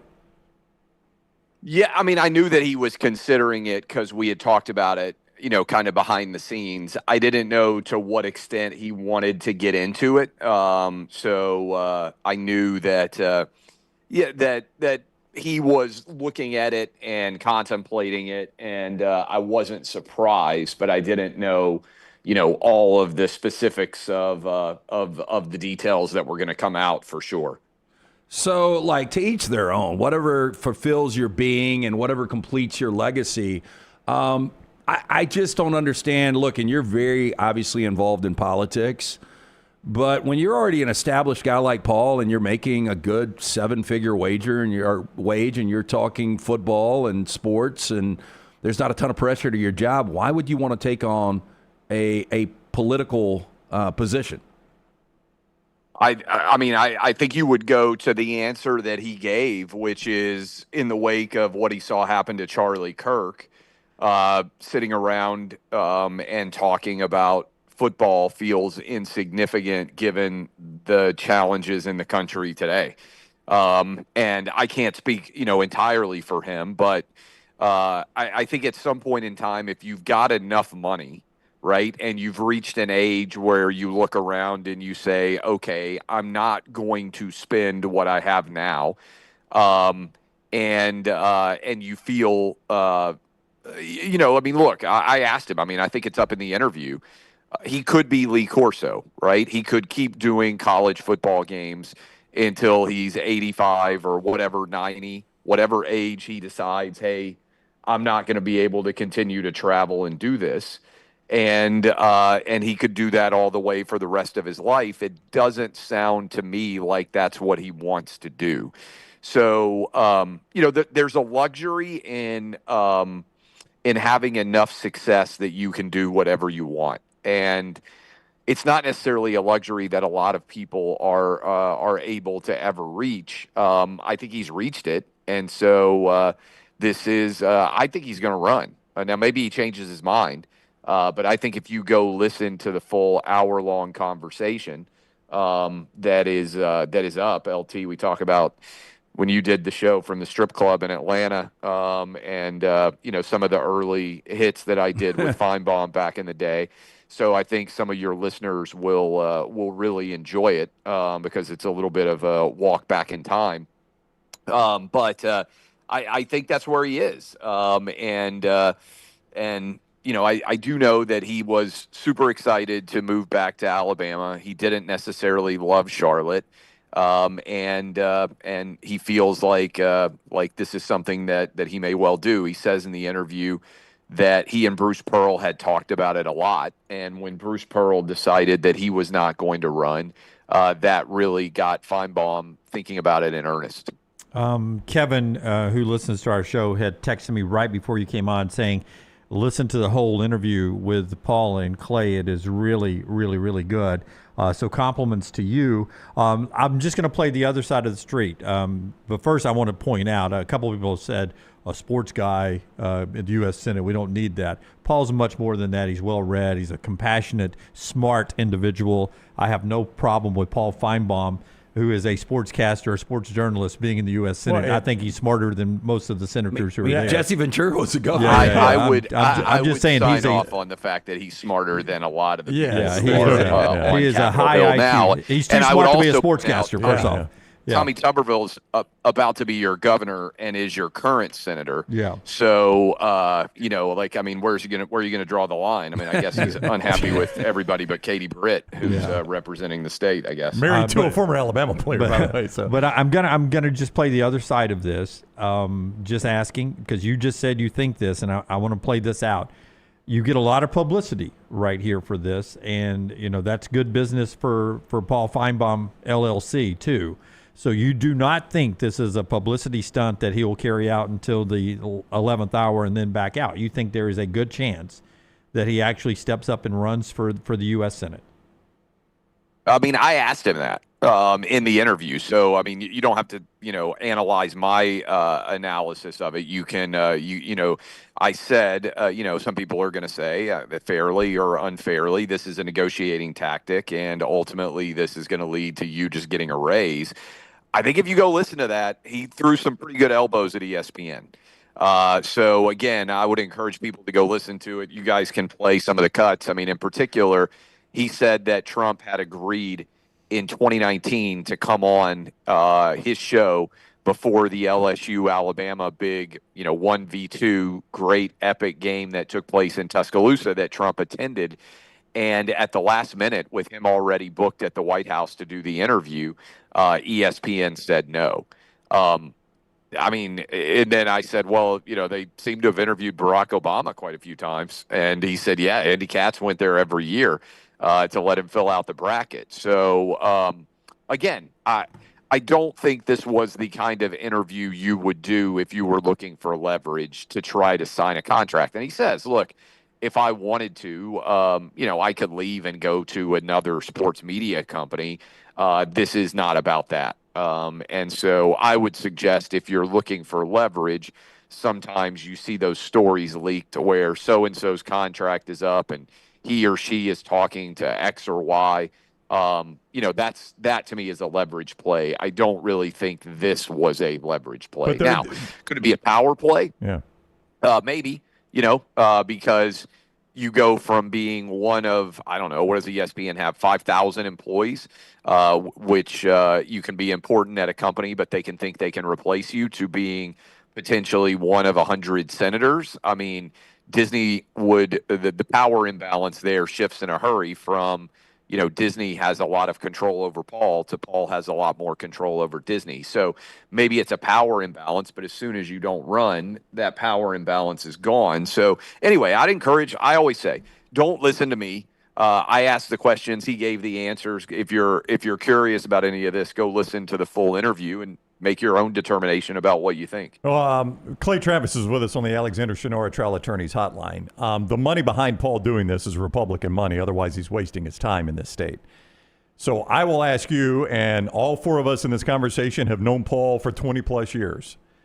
So I think we probably all have our thoughts on this, but you did the interview. Do you think when pressed on his values and stances and views, it will match what a Republican voter would be in the state of Alabama? I don't know. He's a registered Republican. I mean, for purposes of the record, I don't think he's ever, Bruce Pearl, for instance, donated to Democrat politicians in Alabama, which I think makes him ineligible under Alabama Republican Party rules. There are people who are way better experts in that than me. I've obviously not done my own research. That's what I've been told. I think Paul qualifies for all of the, box checker requirements in order to run. I never talked politics with Paul. So I mean, and people might say, oh, I have tons of friends that I never talk politics with because there's just a lot of other things that I talk about with them. I talk about sports. I talk about, kids, life. So I did not know that Paul was a Trump voter, and I didn't necessarily really think that he was. But that might be just because he's not outspoken politically. And that's kind of my read on the situation. But he says he's been a registered Republican. He says in the interview that he, voted Republican for the first time, I think, in 1994.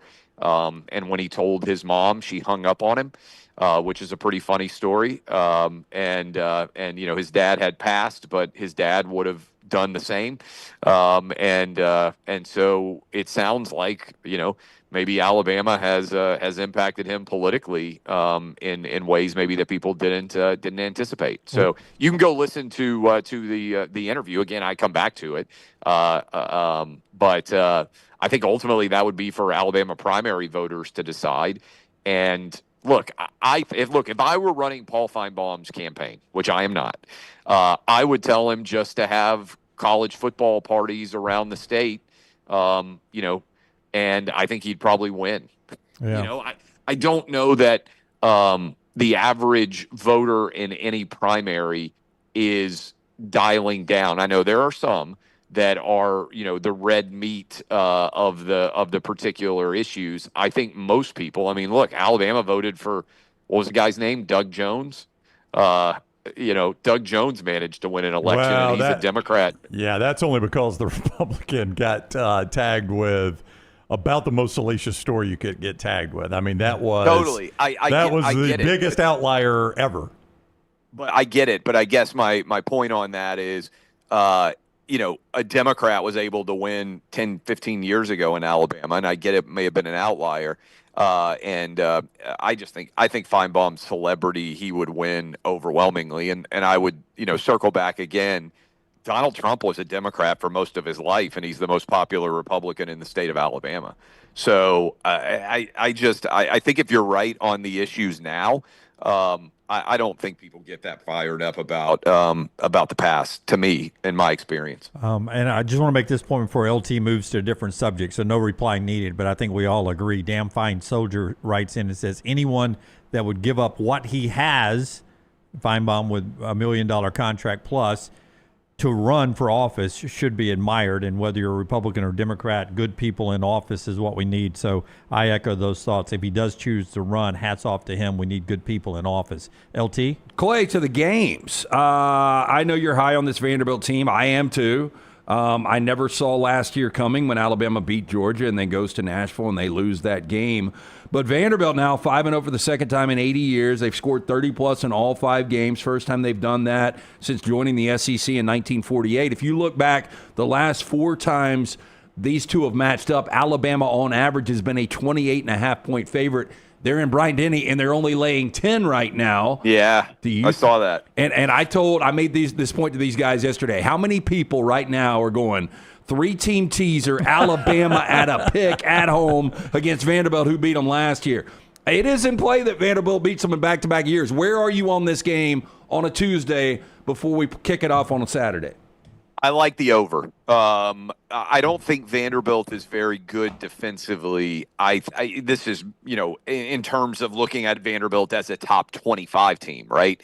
Historically, they're very good defensively compared to what they've been. But I think they're going to give up points, and I think they're going to score points. So, Diego Pavia had 5 touchdown passes, ran for 1. I think that Vanderbilt will score 24 plus in Bryant-Denny. I think that Alabama has a good chance of scoring 30 plus against this Vanderbilt defense. So I like the over better than I do either side. I'm a little bit like you. 10 points on the road at Bryant-Denny for Vanderbilt, that's a lot of respect from the Vegas odds makers. Yeah. I mean, this past summer, we talked about it, and Brown was the first to bring this up. He was like, Vanderbilt's great story last year, but when you look at their schedule, they're probably 0-8 in conference. And when we started breaking it down, I was like, yeah, probably so. And a summer number on this was probably Alabama 21-24. Yeah. Look, so that number has me a little bit nervous. Look, Vanderbilt went on the road in Columbia against South Carolina, whatever you think of the Gamecocks, dominated them. They went on the road, whatever you think of Blacksburg, Virginia, dominated the Hokies. So I don't think they're going to be intimidated by, a tough road crowd because they've dealt, whatever you think, Blacksburg at night and Columbia, South Carolina at night, for people who have been to those environments. I mean, that's a really good home field. Now, the players on the field are not as good as the ones that Alabama will have, and that's a huge part of home field too. But in terms of just walking in and being intimidated, I don't think that's going to be the case with Vanderbilt. So I get a little bit nervous because that number of 10, it just doesn't feel high enough to me, honestly. It also makes me wonder what, Vegas has got up their sleeve because I would imagine a ton of the money is going to be on Alabama, as you mentioned. So I like the over in that one. I haven't decided which way I'll go if that number sticks right around 10. It will be amazing. I don't know how we'll quantify how many national championships Alabama has caused Kirby Smart. I know one, 2017. They beat them head-to-head. There was another one in an SEC championship game where I think Georgia probably wins the national championship if they win that SEC championship game. It is so where you sat there and watch it with your own eyes, Clay. It's just hard to fathom how much he struggles against Alabama. Not only that, I mean, I lost, talking about gambling, I lost the over in that game because there was only 7 points scored in the second half. Bama didn't score in the second half. I think if you had told Alabama fans, hey, Georgia's going to shut you out in the second half, I think none of them would have expected to win that game. And I think Kirby going back, the decision to pass on the field goal and run the pitch play the way that they did, to me it was hey, we're dominating the game and I'm ready to take control. And obviously the drop touchdown pass in the third quarter was huge. Bama fans say, oh, Ryan Williams, and that was also inexcusable, but Alabama scored a touchdown on that drive. So the actual loss of points did not occur, whereas Georgia didn't score after they dropped the would-be touchdown pass. I thought Georgia lost a game to Tennessee that they had no business winning, and I thought they lost a game to Alabama that they should have won. Look, I think you got to give Alabama credit, particularly in the first half. I thought the play calling was really, really good. Ty Simpson is playing, I think, at a very, very high caliber. I still have questions about the Alabama defense. I think you can get them there. So I said, I think that Vandy will have some success on the field against Alabama. And look, I think the issue with Kalen DeBoer has not been big games. The best game that Alabama played last year was arguably their biggest road game. I think certainly against LSU, right? Absolutely dominant. Probably the best performance last year that Alabama had across the board. I know they won against Georgia last year in Bryant-Denny, but there were a lot of red flags in the second half of that game. And then 2 weeks later, they came out and got smoked by Oklahoma. So I'm curious to see how the response against Vanderbilt, on the road against Missouri, and then against Tennessee over the next 3 weeks is, because I think that will tell us a lot about the team. In the context of the larger season, I think most Alabama fans expected to beat Florida State and lose to Georgia. If they're being honest, Bama flipped those. And I would say is basically where most people would have expected them to be, who are rational at this point in the season. All right, he is Clay Travis, at Clay Travis on social media. You see him on Fox, and he's the founder of Outkick as well. Clay, thank you very much for the time. Have a great week. All right, appreciate y'all. Thanks a lot. All right, buddy. See you, Clay, with us on the Alexander Shenard Trial Attorneys Hotline. Before we get to Four Downs, a couple of great sponsors. One of them is Sleep Home Alabama. My sleeper pick today, Tigers upsetting Guardians. Okay. Well, their Tigers are minus 160 on the road, so I don't think that's an upset. Well, they didn't win the Tariq division. Scooble's on the hill tonight. That's what I'm saying. Yeah, it's an afternoon game, right? 12 noon here. But if you're looking for great sleep, I ran across one of our buddies yesterday, and he just got one of those new rings, wedding bands, and he's like, I've got to monitor my sleep. I'm not sleeping well. And I'm like, you've heard us talk about sleephomealabama.com and CPAP Plus. And he's like, yeah. He was like, tell me a little bit more about it. And I was like, it's very simple. Like, he was like, do you have to go to the lab? And I'm like, we preach no lab, no insurance. You sleep in your own bed. It's just easy to wear fingertip devices. They're clinically validated. They connect to your smartphone, complete with that physician's interpretation of your results. This is all from our friends at CPAP Plus, the O'Neill brothers, Woody and Joe, 5 locations, Birmingham, Trussville, Pelham, Foley, Troy, $199 home sleep test. It's Alabama's best home sleep testing and CPAP. You can get it right now, sleephomealabama.com. That's sleephomealabama.com. And our friends at Way to Wellness, your journey to healthy living.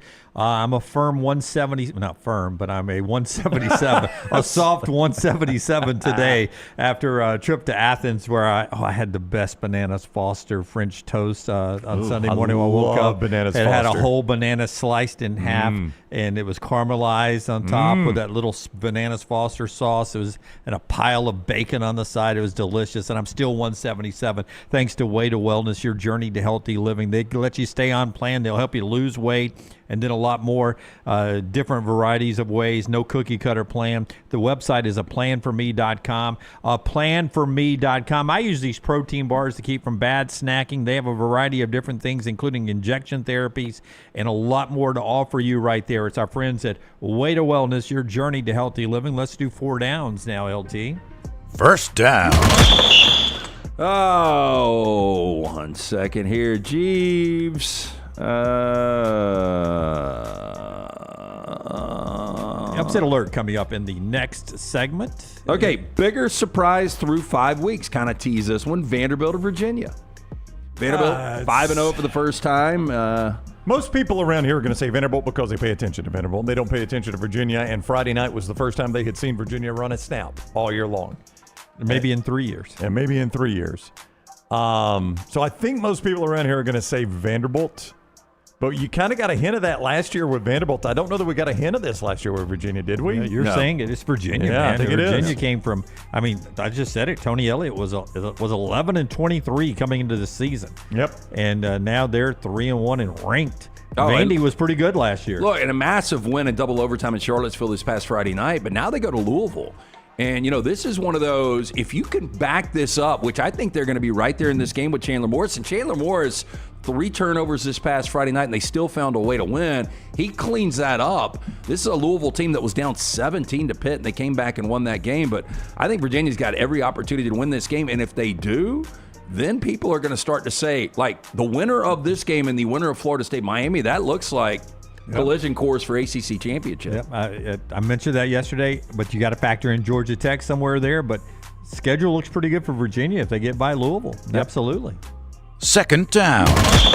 Okay, you guys might have to pull schedules on this, but if I asked you better chance of happening, Notre Dame wins out, which I think that they will. Okay, I got Notre Dame. Or Vanderbilt loses out, the second toughest strength of schedule coming up. Here we go. I get sucked into Vanderbilt world again. Jim, here's the rest of Notre Dame. We need clean reads here to send this to the Vanderbilt fans, right? Yeah, absolutely. They'll find it. Boise State at home. They're a big favorite this week. Yeah, they're over 20-point favorite. NC State at home. Dave Doran's program's taking on water. It's so much so now that he's starting to get questioned, maybe even on the hot seat. USC at home, after watching USC at Illinois. I mean, USC will score with them. Score. It should be a great game, but that is their one potential tricky game. But they're going to be favored. I say Notre Dame wins. At BC. Win. Navy. Win. At Pitt. Win. Syracuse. Win. What is Angeli? Is he done for the year? Yes. Okay, well, they got drilled by Duke without Angeli. Fran Brown apologized, though. Okay. And then at Stanford. Yeah, they've got one potential hiccup, Pitt potentially, but I think they went out. I think they're 10-2 at the end of the year. And then the Vandy schedule is one of the toughest in the country. At Bama, host LSU, host Missouri, at Texas, host Auburn, host Kentucky, at Tennessee. I still think they'll beat Kentucky. And then Auburn, I don't know what Auburn will be, Saturday, November 8th. Auburn can't score with Vanderbilt right now. No, those are back-to-back winnable games, Auburn and Kentucky. Yeah, I think that this is Vanderbilt's going to win a couple of games. It just depends on whether or not Alabama breaks them this weekend or not. If they play close with Alabama, LSU struggles to score points. Texas is struggling to score points. Auburn is struggling to score points. Kentucky is struggling to score points. There's 4 games that'll be close there simply because those teams are struggling to score points, and Vandy doesn't struggle to score points. That'll keep them in those games. Yeah. Third down. I'll keep the Vanderbilt theme going. Best team in the state of Tennessee right now. Is it Tennessee? Is it Vanderbilt? Is it Memphis? I think it's Vanderbilt. I don't. I think it's Tennessee. I think it's Tennessee. I would go Tennessee, Vandy, Memphis, then the Titans.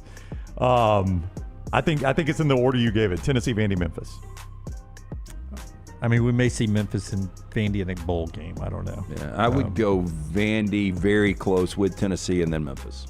Yeah, I think we're on the wrong side on Tennessee here. I just think Tennessee's pretty good. Tennessee keeps going to overtime. They're going to get bit if they can't stay out of overtime. They've already been bit once in overtime. I think we've seen the best of Aguilar too. Oh, have we now? You think so. It's going to be a downhill slide from here? Yeah, I'm not going to say downhill slide. I don't think that this offense is going to be as dominant when they get into the meat of the schedule. Right. Yeah, but they're down 7 in the fourth quarter. As I look at my notes here from that game as I watched it, down 7 fourth quarter, and he puts together a 75-yard drive, including a fourth down conversion to survive in Starkville. But that program's a fetus right now. They're not even fully developed. Fetus. Yeah.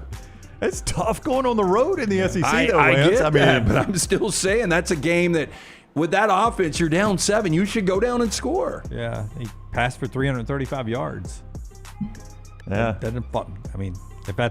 if this is him on a decline, it's a good place to be. Well, no, I'm just saying I don't think the numbers are going to be as strong as they were early against the Syracuses of the world. But if I ask you guys right now, Vanderbilt in Starkville over Mississippi State, Vanderbilt beats Mississippi State. I don't know. I wouldn't guarantee that. Not the way State's I would playing. take Vandy, but yeah. I don't know. I'd like Vandy to win, yes, but I'm not going to say, absolutely. No, but I'm just saying. Tennessee was lucky to survive that. They were very fortunate. Yeah, I think those teams are really close. Okay. Fourth down. Maybe a little more difficult. Best team in the state of Texas right now. Klatt would tell you it's A&M. I think Klatt's a bit high on A&M. I saw some flaws in A&M against Auburn that would worry me if I'm an A&M fan. You've got TCU coming off their first loss, still really good. Houston's undefeated still, although they struggled against Oregon State. Texas Tech this week is legitimate. Texas still struggling. We'll see what they do in the swamp. And then SMU has been a little disappointing. They've been disappointing. Baylor's got good offense. They can't stop anybody. I think I would go Texas Tech right now. Yeah, I would take Texas. It's easy to discount with the way the quarterback's playing right now. The other 21's pretty good. Oh, their defense is, Klatt brought it up again. I think it was Klatt. Their defense is legitimate, but Texas Tech's defense. Yeah. I'd go Texas A&M, Texas Tech probably. Marcel Reed worries me for A&M. And Klatt he worries me too. But look at him at Notre Dame, but he's better than Manning. He's played better than Manning. I don't know if he's ultimately the better quarterback than Manning, but he has certainly played better than Manning. I don't think there's any doubt about that. Yeah. That's 4 downs. Brought to you today in part by Dr. B, the guy that's got LT's hair and Brown's hair looking fantastic, man. Dr. Beckenstein, best in the business. Look, if you're starting to thin out, it doesn't matter how old you are. This can happen at any point in your life. 20s, 30s, 40s, 50s. For women out there, a lot of women thinning out. T3hair.net, that is the website you can go to. The phone number that I called years ago, 205-319-0316. I do that non-invasive treatment 3 times a week, 30 minutes each time on the couch. Did it last night. That's all I'm doing right now. The hair has more than doubled in thickness. T3's got that test. It's easy, painless, affordable, takes seconds to perform. It's going to show which medicines and compounds will specifically work for your hair loss. Men and women ordering Hims, other products online, don't even know if they're working. Stop wasting your money and critical time while you're losing hair on treatments that aren't working for you. Go see Dr. Beckenstein and that great staff. Find out what will work. 205-319-0316 or T3hair.net. All 4 wild card games go today. Detroit and Cleveland, the first one out, 12 o'clock on ESPN. Then it's San Diego and the Cubs at Wrigley. Day baseball, 2 o'clock on ABC. These are all Central Times. Then early evening, 5 o'clock on ESPN, Boston and the Yankees, Red Sox Yankees. And then at 8 o'clock Central, ESPN, Cincinnati and L.A. No Cincinnati Red player hit above 270. That's hard to do. No Cincinnati Red player hit 25 home runs or more, and no Cincinnati Red player won 15 games or more. They're in the playoffs, though. They're only playing the Dodgers. Terry Francona at his best there. Well, what's Kershaw? I mean, is he? This is his swan song. Oh, I know he's retiring, and he's made his final appearance. He's made his final appearance at Dodger Stadium. Bullpen Yeah, for the playoffs, right? He's going to be coming out. That's what I'm saying. He's not going to start in the playoffs at all, right? Unless there might be in a spot start. dire situation. Okay. He's a bullpen guy in the playoffs, according to reports. Yep. Yeah. One bold prediction at CBS Sports today was they believe at some point this postseason that Shohei Ohtani will start a game and then come in relief for himself later in a game, in the same game. If you know baseball rules, the starter can return.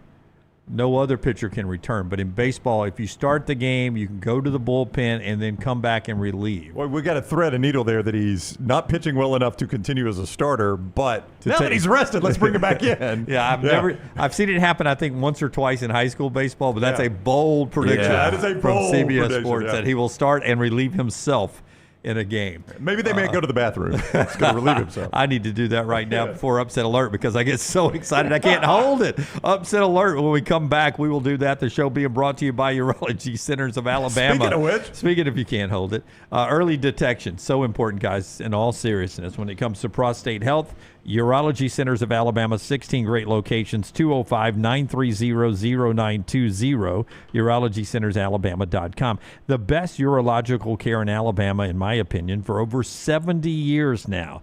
They've been doing it so long, and they've got the best, over 35 urologists, the best urologists to help you stay on top of your health. Kidney stones to prostate health, vasectomies, they'll do it all for you. Set an appointment at 205-930-0920. Get all the information you need, urologycentersalabama.com. Everything Next Round is on demand now in the podcast section at nextroundlive.com. Yo, kinfolk, what's good, man? Let me holler at you for a minute. You know how life can be life. You're out there chasing that dollar. Every dollar is accounted for going somewhere. Then all of a sudden, bam! Out of nowhere, a car accident. All I had to do was hit up my people at Alexander Sonora Trial. You already know when that dude Alex pulls up the trial, he shuts down the litigation situation. Yo, go to Sonora.com. Hit him up at 659-777-7777. Call me, Alabama. No representation and legal services provided are better than any other provider. This is what being a NASCAR fan is all about. Singular history and tradition. Thank you, everybody, for coming out. And triple header playoffs action to ratchet up the stakes. Throw in a can't miss concert, and you've got more than a race. You've got Talladega. NASCAR Playoffs Weekend at Talladega, October 17th through the 19th. Get your tickets now at TalladegaSuperspeedway.com. Ticketmaster, the official ticketing partner of NASCAR. What a matchup we've got, folks. Just nonstop action. The energy is electric and the fans are all in. An intense game like this calls for a Coca-Cola. Ah, crisp and refreshing. That's a game changer. Yeah, that taste scores every time. And just like that, they're back at it. Passionate fans and an ice-cold Coca-Cola. Now that's a winning combo. No matter the team, no matter the sport, everyone knows fan work is thirsty work. Enjoy a Coca-Cola. Get all your favorite Next Round gear all in one place. NextRound.store. From our Next Round hats to the logo tees to the all-time best-selling Y'all Can Have the Rest shirt. You can look your best by shopping with us at NextRound.store. Take the next round anywhere with NextRound.store. Stop by the New York Butcher Shop and pick up the finest in certified Angus prime beef steaks and burgers, premium pork chops, ribs, and all-natural chicken cut to order just for you. Their chef-prepared entrees and side dishes are the perfect dinner-to-go choice for your family and are ready to heat at home. With a great selection of fine wines and desserts, the New York Butcher Shop is your one-stop dinner shop. 2 locations to serve you, Cahaba Heights and on Highway 119 in Greystone. The New York Butcher Shop. Rare quality, well-done service. Storm season is here. Make sure you have a plan of action in place right now. Greg from Pell City and Storm Restoration Roofing should be your first call when storms hit. Insurance companies love working with Storm Restoration Roofing because of Greg Nelson's name and reputation in the industry. When storms hit, call Greg Nelson. He's local, 205-542-3531. He's the home of the free no-cost roof inspection. Greg from Pell City on Facebook, 205-542-3531. It's Storm Restoration Roofing. Catch up on all today's Next Round on demand through the podcast platform of your choice, Apple, Spotify, iHeart, or Google Podcast, wherever you listen. Always like, follow, subscribe, and turn on automatic downloads so you never miss any part of the Next Round. Hey, there's nothing worse than waking up to a plumbing problem. Don't get caught in a flooded house. Call the guys at Hemphill Services. Adam, Chad, and the team at Hemphill are the only ones I trust to fix it and fix it right the first time. Hemphill Services does it right and always at a fair price. For all of your plumbing, cooling, and heating needs, trust the name that Birmingham has trusted since 1954. That is Hemphill Services. Call now, 205-229-2090. That's 205-229-2090. It's bow time. Tired of choosing between sweet and savory? Why not have both? Introducing Bojangles' new chicken and bowberry waffles. The bold Cajun chicken filet you love, now drizzled with a bowberry honey glaze and sandwiched between two warm waffles. Which means your favorite meal of the day just met your new favorite dish. And lucky for you, it's served all day. But it's only here for a limited time, so try chicken and bowberry waffles at Bojangles today. It's bow time.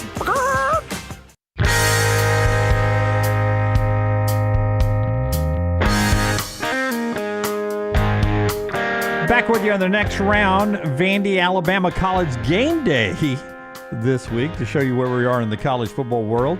Ohio State has the most college game day appearances, 67 times. Alabama is second. This will be their 61st college game day hosting. Man, that is a lot of college game days. You know, the funny thing about this, I've got friends coming in from Nashville, and they thought this would be one of those low-key games they could go to. I was talking to our friend Ken West yesterday at Walk-Ons, and he's like, yeah, Aaron's taking the kids, before the season. They thought this would be one of those. A lot of people like taking the kids to their first game. Yeah. This ain't the one, man. That atmosphere is going to be frenetic. You think so, huh? Oh, yeah. I think a lot of Alabama fans are, I don't know if the players are, but the Alabama fans are in revenge mode. They want a little payback, and Johnny Manziel will be on the Vanderbilt sideline, he announced yesterday. The Vandy great Johnny Manziel. Is he chasing Diego's mom, too? I don't know why. I wonder, is he going to be who's going to be the guest picker on game day? Have they announced that, Brooks? Have they announced Forrester? Anybody? Game day picker yet? I know there's a huge push on social media for James Spann to be the guest picker. Lord. Oh, come on. Nate Oates would be fun. Oates would be pretty entertaining, but I don't know some dude in Oklahoma City turns it on. James Spann. Our tornado guy's better than him. I mean, Theo Vaughn will be fun if he continues to go to the Vandy games and stand on the sideline. Johnny Manziel is going to be there. Surely they're not going to put Manziel up there. It has always been a problem with Alabama. Saban's head would explode with Theo Vaughn. But it would be a fun interaction. It's always been a problem with Alabama. They don't have like an obvious, outside of former sports stars, an obvious picker. Yeah, I think Channing Tatum would be good. Have they used him any? I mean, Timothy Chalamet was really good last year. Yeah, they've done it 61 times, you said, right? This will be the 61st time. You're not going to find 60 good people to do this. And we just lost the great Polly Holiday Flo. I mean, how many grades can you get from Alabama? I don't know who you would go with. Normally, it's a former football guy. Yep. But or an entertainer. Or an entertainer. No, I'm saying for Alabama, it's normally a former football guy. We've had a lot of Joe Namath over the years. If we'd have won the Ryder Cup, maybe Justin Thomas comes back. Is Randy Owen a Alabama fan? Oh, come on, man. Jack State. Dude, Big C, little OCKS. Yeah, but everybody that's a Jack State fan, and you know this, they've got another team. They've got a big brother team. Last year it was Miss Terry, obviously, last year. Yeah. So we'll see. Maybe it's Johnny Manziel. Maybe it's Theo Vaughn. But Diego Pavia has a chance. Do you think he'll be the highest finisher in Heisman Trophy voting in Vandy history? Do we have a low bar for this? I know the person. You know the number? I know the number. All right. Will you at least tell me, is it modern day? No. Okay. Yeah. I will tell you, and it is not. Thank you. I say if I was inviting 5 guys, he would be my 5th guy now. Yeah, but can that hold? Diego Pavia has to beat 7th in Heisman voting. So it's pretty close to where you think he is. Yep. 1937, Carl Hinkle, who was a center, Finished 7th in Heisman voting as a center. How does the center? That's political. What year was this? 1937. Well, he was playing both ways. I bet he was center / nose guard. I bet he had a bunch of tackles. Yeah, probably center on defense. Yeah. So if they go, and I'm not exaggerating here, like we know that you've got to win a championship or be in play with a really good team to win the Heisman. But I think if they were to go 8-4 and their offense continues at the the efficiency they're at right now, I think he would get an invite. Yeah, needs a couple of these wins, like with game day and on national ABC 2:30 kick time. It's all set up for this guy. Here's Diego Pavia on Alabama being next. Diego, how important was this game for you guys as far as getting the win and just having that momentum heading into Tuscaloosa next week? Yeah, Tuscaloosa will be a good, fun time. I've never played there. I think a few of the guys have been there, but this is what you come to the SEC for, big games like this.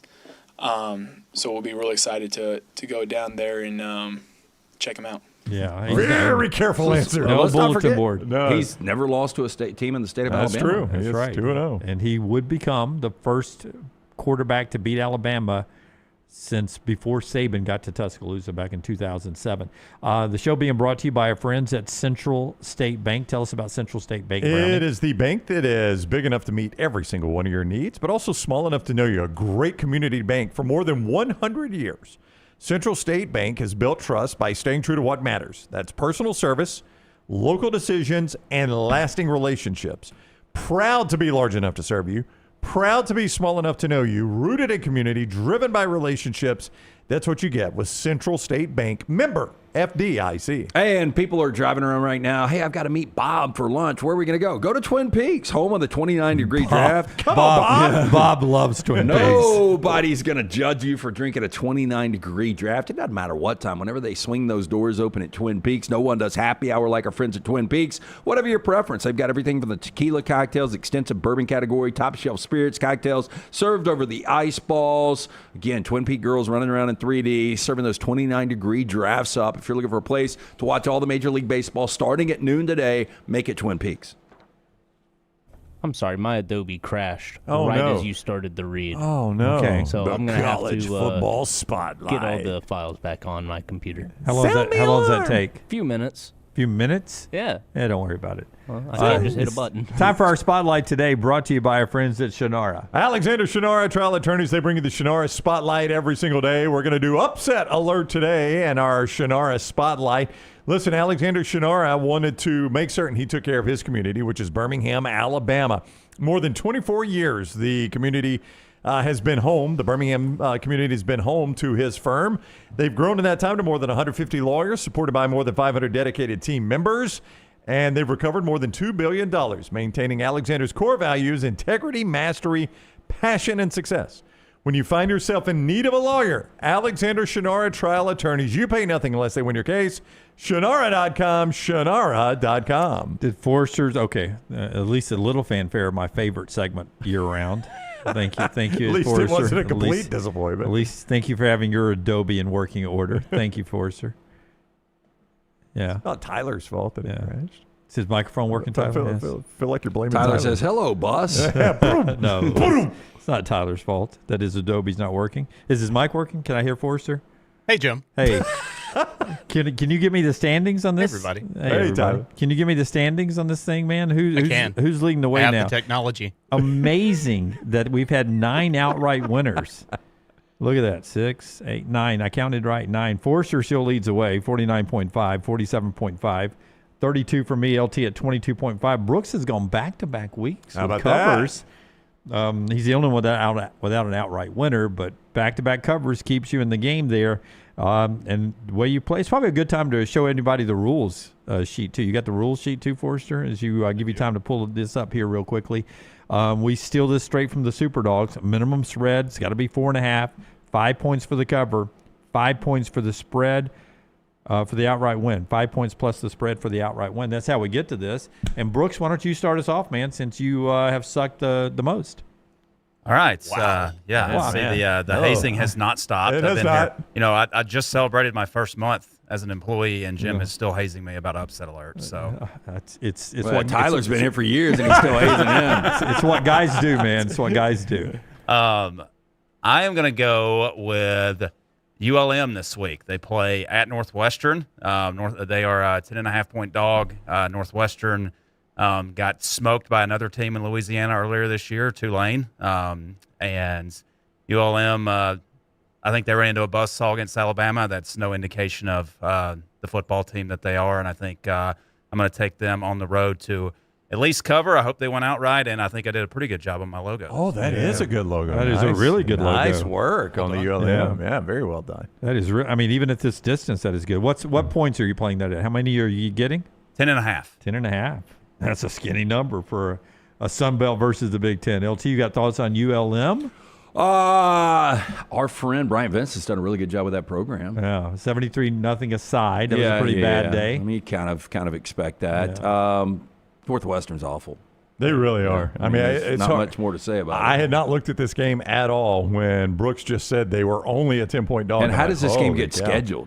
Yeah. What a random game. Yeah, it is pretty random. First week in October, too. Seems kind of late for non-conference I would games. agree. Especially by the Big Ten. Yeah. Usually when they start conference play, they stick to conference play. Northwestern 10.5-point favorite. Wow. A good pull there, Brooks. I like that one. Good job. At first I was like, God, you went on that was not even on my sheet. But then it's 2:30 Big Ten Network, and it's on my sheet. That's how bad the week of college football is. Let's go to LT next after weeks of drawing this beautiful logo. Man, it wasn't weeks. It was actually pretty close, and I never used my eraser. So that's pretty good. That's dedication is what that is. We are going to what used to be, in the 90s, the best regular season game of the year.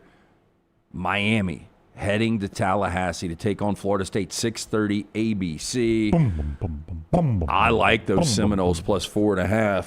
Oh, hold that up a little bit so Scott can. Yeah, Scott, keep it I mean, that in the is picture. good work right That's there. not bad, right? No, it's very good. Yeah. It's not bad. It's good. I mean, it is That's really, all. it's better than I can do, I would say. But to continue me peeing in Cheerios at a distance, it does look like the Seminole died about, 4 months ago, and it's just a skeleton. Yeah. It's the skinny knoll? Yeah, just on our camera there anyway. I like it. It's actually tough. That's tough, a hell of a logo. Very detailed. But anyway, I like Florida State plus 4.5. I think they win the game outright. I think we are hyping up Miami way too much. I like Carson Beck. I don't trust Cristobal. Not that I trust Mike Norvell. I was about to say, what's your other option there? But what gives? I mean, we're talking about Miami's rush defense, one of the best in college football, against one of the best rushing attacks in football in Florida State. This is going to be an incredible atmosphere. When's the last time we had a game like this with Miami and Florida State? I remember they played a Labor Day night years ago, that was a good game. I don't know that either one of them were any good. Brock Berlin was the quarterback. Yeah, but it had the feel for a minute of that old rivalry. Yeah. This is the first time I think they've both been good enough where it mattered. Massive game. It is. Yeah. Pretty important game for me as well. These two teams are coming off of a bye. I'm going to take Michigan State to go on the road. Thought about it. And beat our friend, I don't know about outright, but get to within 11.5 of Nebraska. Both teams coming off of a bye. Nebraska losing another heartbreaking game to Michigan, 30-27. And then, of course, Michigan State, I thought, played USC pretty good, 45-31 in a fun game at the Coliseum. I'm going to go Michigan State plus the 11.5. That is mine. Forrester, what do you have for us in our upset alert today, buddy, as the leader before we get to the Brown Bandit? Usually when I get in, I come look at you guys' boards to make sure that we didn't double up because I don't like to do that. Uh-oh. That was not a concern today. Oh, wow. Way off the board out of you, huh? Nobody should bet this game. Nobody should watch this game. We're going to the link. Oh, my. UTSA Temple. I took a look at it. I did. Don't ask me how an owl is going to beat a roadrunner in a foot race, but it's going to happen. It's going to be tough. Give me Temple. Plus 6.5. Home dog. Roadrunner. Beep, beep. Beep, beep. Home dog, man. I like it. Just for the animation's sake, let it roll through one more time. Even if you wanted to watch it, Scott, not sure you can. Yeah, it's ESPN Plus, so I don't think that's going to happen. So I don't think it's going to get a spot on one of my TVs. Do you have some inside knowledge that Hunter Yurachek has reached out to Jeff Traylor And maybe this is a franning up situation for the Roadrunners. Well, good use of franning up there. That's right. Been a minute since that came out. Yeah, I did not make either side of my sheet. UTSA and Temple. Good pull there. It makes me wonder if you're using a service this year. Are you paying money for your picks? I'm not. All right. Hey, Brown Bandit's back. What's up, guys? How are y'all today? What happened last week? I'll explain it. You want me to explain it, Jim? Oh, you don't have to. No. So we have made so much money in the first 3 weeks of me doing picks. Now, again, Brown was the idiot that picked the first game. I let him pick the first game. He completely screwed it up. Do you bank offshore? Oh, 100%. Are you kidding me? Now, Central State Bank's a good community bank, I've heard. Right. They do really good work here. I was going to say, they're on the up and up. They are on the up and up, and I like They've got safety deposit boxes, though. I like to play in what we call the gray area, Lance. Okay. And the gray area is offshores for me, right? I bank offshores. Now, here's what I did last week, Jim. I wanted to test Ohio State. I just wanted to see how they reacted to me picking against them for later on in the season, right? Yes. And it turns out they reacted very well. I clearly upset them. They played very well at Washington. So now I know I was able to do that since we had won so much money in those 3 weeks that I was able to play against them. Now, I think it should be noted I'm able to do that because this is not the only pick I give. My private service has been killing it right now. Now, I don't promote that here, because nobody on this staff can afford to get my picks. I only deal with high net worth clients in my private service. And last night I gave them the Miami Dolphins on Monday Night Football. I don't know what Lance had, but I had the Dolphins. It was my AFC game of the year because I get inside knowledge that nobody else gets. And I had been told from the locker room that Miami was going to come out in uniforms that nobody was going to recognize. The Jets were going to be super confused and fumble 3 times. Turns out that's exactly what happened, Tyler. Did you think I won that game last night? It sounds like you did. I won that game last night, Tyler. Dolphins won outright, my AFC championship game of the year there. So we're going to go back to the college game for you this week. Now, here's what I like to do. I like to find teams that don't play good defense and play teams that are playing against a resurrected offense. And I am doing that this week. I heard that my logo last week, the Washington logo, got great compliments all week long. And then I drew a Duke Blue Devil and left it behind. I think Brown took that for his Whacked Out Wednesday blowout. So I've drawn another good logo, I think, here. I'm just going to say it. Kansas State is plus 6.5 at Baylor. Baylor's defense is absolutely terrible. Baylor doesn't stop anybody. You would think with a defensive head coach and Dave Aranda, they'd have a good defense. They do not. They don't stop anybody. And I don't know if you guys watched it, but Kansas State got resurrected on Saturday. They are back. Sunshine is back playing better football for them. Kansas State is catching 6.5 on the road in Waco as they play Sawyer Robertson. It's going to be a shootout now. You're going to have to buckle up for this one. It's going to be a shootout. But there's 6.5 points right here. It's not a very good 6. You know why I didn't draw a good 6, Tyler? Because you don't need it. I don't need that 6, Tyler. We don't need it. I don't need that 6. Tell him, say it with your whole chest. We don't need them! We don't need them! Kansas State outright wins in Waco. The Wildcats plus 6.5. That is my upset alert. Kansas State was your Whacked Out Wednesday, wasn't it? It was. No. It wasn't yours? Was not. Oh, I thought it was. Mine was a loser. I had Navy. I think Brown put him in the pick 3. Brown's Whacked Out Wednesday, as I remember it. I don't watch your show. Yeah. Brown's Whacked Out Wednesday was Duke blowing out Syracuse. Yeah. Mine was LSU blowing out Ole Miss. Oops. Jim, they lost. They lost the game. They didn't blow out anybody. I know, they didn't. Yeah. Who did you have?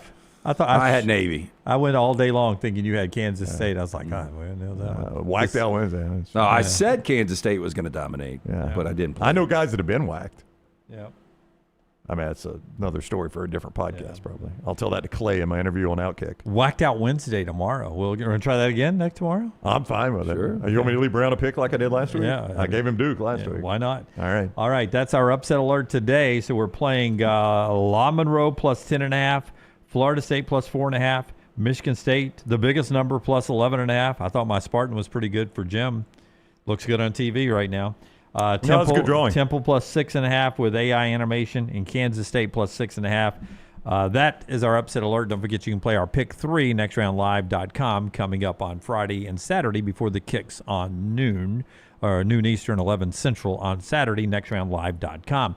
1 hour to go of college football conversation. When we come back, the show being brought to you in part by our friends at Hemp Hill LT. If it's not flowing right or draining right, Hemp Hill's the number to call. Yeah, hard to stop a train, 205-229-2090. If you experience any issues, whether it's plumbing, cooling, or heating in your home or business, call Adam, Chad, Andrew, the guys there. Tell them the next round sent you. For more information, hemphillservices.com. And Bojangles can be your one stop for that college football or high school football weekend coming up, whether it's your tailgate at the stadium or it's the watch parties. Try those Bojangles hand-breaded chicken tenders with those great dipping sauces that go with it. And you'll say, thank you, Brown. That was a great idea for my college football or high school parties. Also, on your way to work tomorrow or school tomorrow, don't forget that pork chop griller. It is back at Bojangles. You will love it. You've missed it. It has missed you. So get reunited with a pork chop griller. Only at Bojangles and only for a limited time. Make it bow time at Bojangles.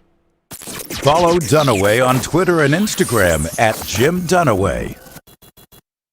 Honey, a while back, life knocked me flat on my behind. I was hit by an 18-wheeler, and Lord of mercy, it left me hurting. Now, I heard through the grapevine that Alexander Shannara had recovered big money for some people. You been hurt, can't work, don't sit there suffering. Call my people at Alexander Shannara Trial Attorneys. Ain't gonna cost you a dime, so pick up the phone and dial 659-777-7777 or go to Shannara.com, because when I called, Alexander Shannara answered. Call me, Alabama. No representation made that the legal services provided are better than legal services provided by other attorneys. This is what being a NASCAR fan is all about. Singular history and tradition. Thank you, everybody, for coming out. And triple header playoffs action to ratchet up the stakes. Throw in a can't miss concert, and you've got more than a race. You've got Talladega. NASCAR playoffs weekend at Talladega, October 17th through the 19th. Get your tickets now at TalladegaSuperspeedway.com. Ticketmaster, the official ticketing partner of NASCAR. To everyone who craves a fresh meal made just for you, let our team member Jacob share what's special about Culver's. In Wisconsin, our food comes from the heart, and taking the time to handcraft your meal with care is how we've always done it at Culver's. It's why your Butterburger doesn't touch the grill until after you order. Come to Culver's and let us serve you a Butterburger, made special just for you. From Wisconsin with love, welcome to Delicious.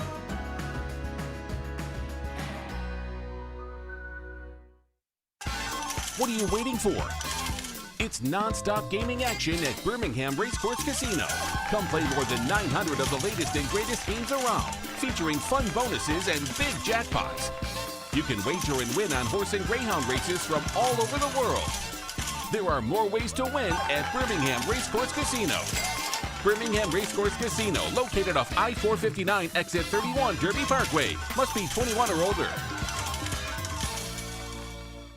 Storm season is here. Make sure you have a plan of action in place right now. Greg from Pell City and Storm Restoration Roofing should be your first call when storms hit. Insurance companies love working with Storm Restoration Roofing because of Greg Nelson's name and reputation in the industry. When storms hit, call Greg Nelson. He's local, 205-542-3531. He's the home of the free no-cost roof inspection. Greg from Pell City on Facebook, 205-542-3531. It's Storm Restoration Roofing. Hey, let me tell you about our friends at Urology Centers of Alabama. Compassionate and comprehensive urological care with 35 physicians, 17 locations across Alabama. Their patient-centered approach to all of your urological needs. Remember, they've got that new men's health center. It is beautiful, helping men with a wide range of sensitive male issues in a comfortable environment. You can always go online, visit urologycentersalabama.com, schedule an appointment with one of their many urologists today. Twin Peaks is the best in the game. Here, you're in the red zone for every college rivalry and divisional matchup all season long. I mean, where else are the scenic views as good as your view of the game? Only at Twin Peaks, the #1 sports bar. When you crave activity like we do, you belong in the Roback family. Get the best golf wear, hoodies, and activewear for men and women at Roback.com. Use promo code TNR20 to get 20% off your order. That's Roback.com, promo code TNR20. It's bow time. Tired of choosing between sweet and savory? Why not have both? Introducing Bojangles' new chicken and bowberry waffles. The bold Cajun chicken filet you love, now drizzled with a bowberry honey glaze and sandwiched between two warm waffles. Which means your favorite meal of the day just met your new favorite dish. And lucky for you, it's served all day. But it's only here for a limited time, so try chicken and bowberry waffles at Bojangles today. It's bow time. Jim Dunaway, Lance Taylor, Ryan Brown. Live from the Birmingham Racecourse Casino Studios, the next round, presented by Bud Light, is on now. Baseball playoffs start in an hour. Cam Robinson, former Alabama tackle, signs with the Cleveland Browns, traded from the Texans as they try to get better. Malik Neighbors done for the season, ACL. Tyreek Hill, dislocated knee, done for a long time. Yeah, bad news there is Adam Schefter tweeted out a photo from Tyreek Hill from his Instagram and said the first of what is expected to be several surgeries. Yeah. So multiple surgeries is, for a guy that relies on his speed at that spot, that is some really bad career news. Not to just gloss over Tyreek, but back to Malik Neighbors. That's terrible too. Malik had established himself as a top 7 to 10 receiver and was, gravitating to that top 10 or top 5 once you get a really good quarterback in place, and they feel like they've got that with Jackson Dart. But now you're missing that elite weapon. That was a different way they won that game with Jackson running the ball more out of that position, and he's so Gutsy gritty, win man. over the Chargers. Yeah, so it was a good win for the Giants. Baltimore also 1-3. Lamar Jackson got a hamstring issue right now, one that Tony Romo is really concerned about in the broadcast. He's saying afterwards he thinks this could be a lingering problem all year. Harbaugh is downplaying the hamstring issue from Lamar Jackson. So Pittsburgh, nice win in Ireland over Minnesota. Minnesota came back, made it really interesting. I don't know if you guys were up watching that, but I really believed with the Burrow injury, Cincinnati, Cleveland done. I still don't believe in Pittsburgh. So do you believe in Baltimore though? Well, even with a 1-3 start, I do. I mean, what is their defense weird? Is terrible. I mean, they're 32nd in scoring defense. They're giving up over 33 points per game. But I still think with all of the offense they've got, if Lamar can come back and if he's healthy, I just don't think this Pittsburgh thing holds. And my point there is you can start 1-3 in a crap division and still be okay. Yeah, I'm familiar. Tampa Bay fan. 1-3 is what Baltimore is. The NFL cranks back up on Thursday night. Hey, this hour brought to you by our friends at Champy's World Famous Fried Chicken, Highway 119 in Alabaster. Go by and see Sterling and the crew. They'll take care of you for a great lunch. They've been open about 5 minutes now. Great dinner as well. They'll handle your tailgating needs as we're back at home in Tuscaloosa this week. And then in 2 weeks, back at Jordan-Hare Stadium for the big Georgia game coming up. All that, tailgating, high school football, watching the games at home, birthday parties, wedding receptions, rehearsals, it doesn't matter. They'll handle it all at Champy's Chicken, champyschicken.com. See Sterling and the crew. Chicken brined overnight, cooked to order. Highway 119 in Alabaster. Go by and see our friends there at Champy's. All right. I want to ask this question about the playoffs and where we are right now. Can you show me Andy Staples? You had this yesterday, I know, from On3. We jumbled up the playoffs a little bit this past weekend with Alabama's win over Georgia, with the Penn State-Oregon outcome. I don't know where you guys are on the playoffs right now, but for Andy Staples, he has Georgia, Missouri, and Tennessee all missing from the SEC. The SEC teams he has in there includes, obviously, Texas A&M as the highest seed, the champion. And then he's got Bama in there. He's got Ole Miss in there, and Oklahoma in there. Those are the 4 SEC teams. I would say, from Alabama's viewpoint, if that's the path you got, would you not sign right up for that? Penn State, Miami. James Franklin in a big game. Miami, Mario Cristobal in a big game. I think Alabama fans are content just to sign up anywhere in that bracket. Yeah, anywhere in that bracket, absolutely, Lance. But if that were your path, that you only had to get past James Franklin, Mario Cristobal. Yeah, I think Andy and Joel and a lot of people are way too high on A&M right now. Yep. I think A&M is much improved. Mike Elko, when they hired him, I thought it was a great hire. I think he's doing a really good job. They kind of fell apart in November last year. I just don't know if they've got staying power. I don't know who does. And it's some of this is brand, Jim, but I think I believe in Georgia more than I do Oklahoma. I get that Oklahoma's undefeated, so I need to have them in, and Georgia's got a loss. Well, Mateer, we're waiting to see when he's back. He's hoping to be back for the Texas game. Well, nobody's talking Texas, man. They're not even on the board there. Lance and I both consider them for upset alert this week, and they're playing Florida, who has been atrocious on offense. Why do I still believe Florida can beat Texas? Because I do, by the way. Why do I still believe that? Well, I don't know because I don't know if they can because DJ Lagway's been that bad. This offense has been that bad, and you're going against a dominant defense. But, I mean, Florida's defense is really, really good. Yeah, but I'm not going to be surprised. No, I agree. And your Arch Manning, who has struggled on the road already once this year, and now you've struggled at home too. Now you're about to go back into, I don't know what kind of atmosphere it will be. I assume the Swamp will be a tough place to play. I mean, their fans are pretty beat down right now. I know Sark's a recovering alcoholic, so when I say this, I'm just kind of jokingly throwing it out there. But like him and Arch needed to go have some peyote and disappear into a desert and figure out something with this offense because the scary thing for Florida, I know they're coming off a bye too, but when you give Sark an extra week to prepare and to really sit down with this quarterback and massage him and tell him how good he really is. And look, it hasn't gone well, but let's not forget we're still a top 10 team. Our only loss is out of conference to the number 1 team on the road, and your first really difficult start. We can turn this thing around, and we can get to where we want to be. So, is it going to surprise me if Florida wins the game straight up? No. Is it going to surprise me if Texas comes out in the offense that a lot of people expected, shows up finally, and they pop Florida by 21? No. But this in the summer, this was a loss. Oh, yeah. Florida was beating Texas. I got asked again, do you still believe this is going to be 5-0 Oklahoma and 3-2 Texas?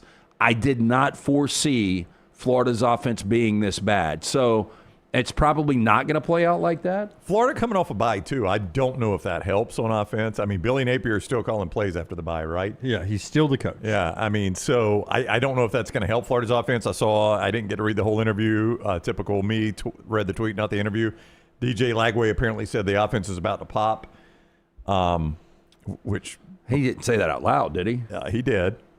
Well, I would say that it was about this time last year that they started to slowly turn the corner, and they got slowly better as the year went on. I think you can change attitude and effort. I don't know if, like, the play calling and whatever that is we're watching offensively for Florida, I don't know how that can come together. Oddly, I don't even think this saves Billy Napier's job either. No, not yet. No, they got a lot of work. So they got so much work to do, and it is so difficult. They still are at A&M.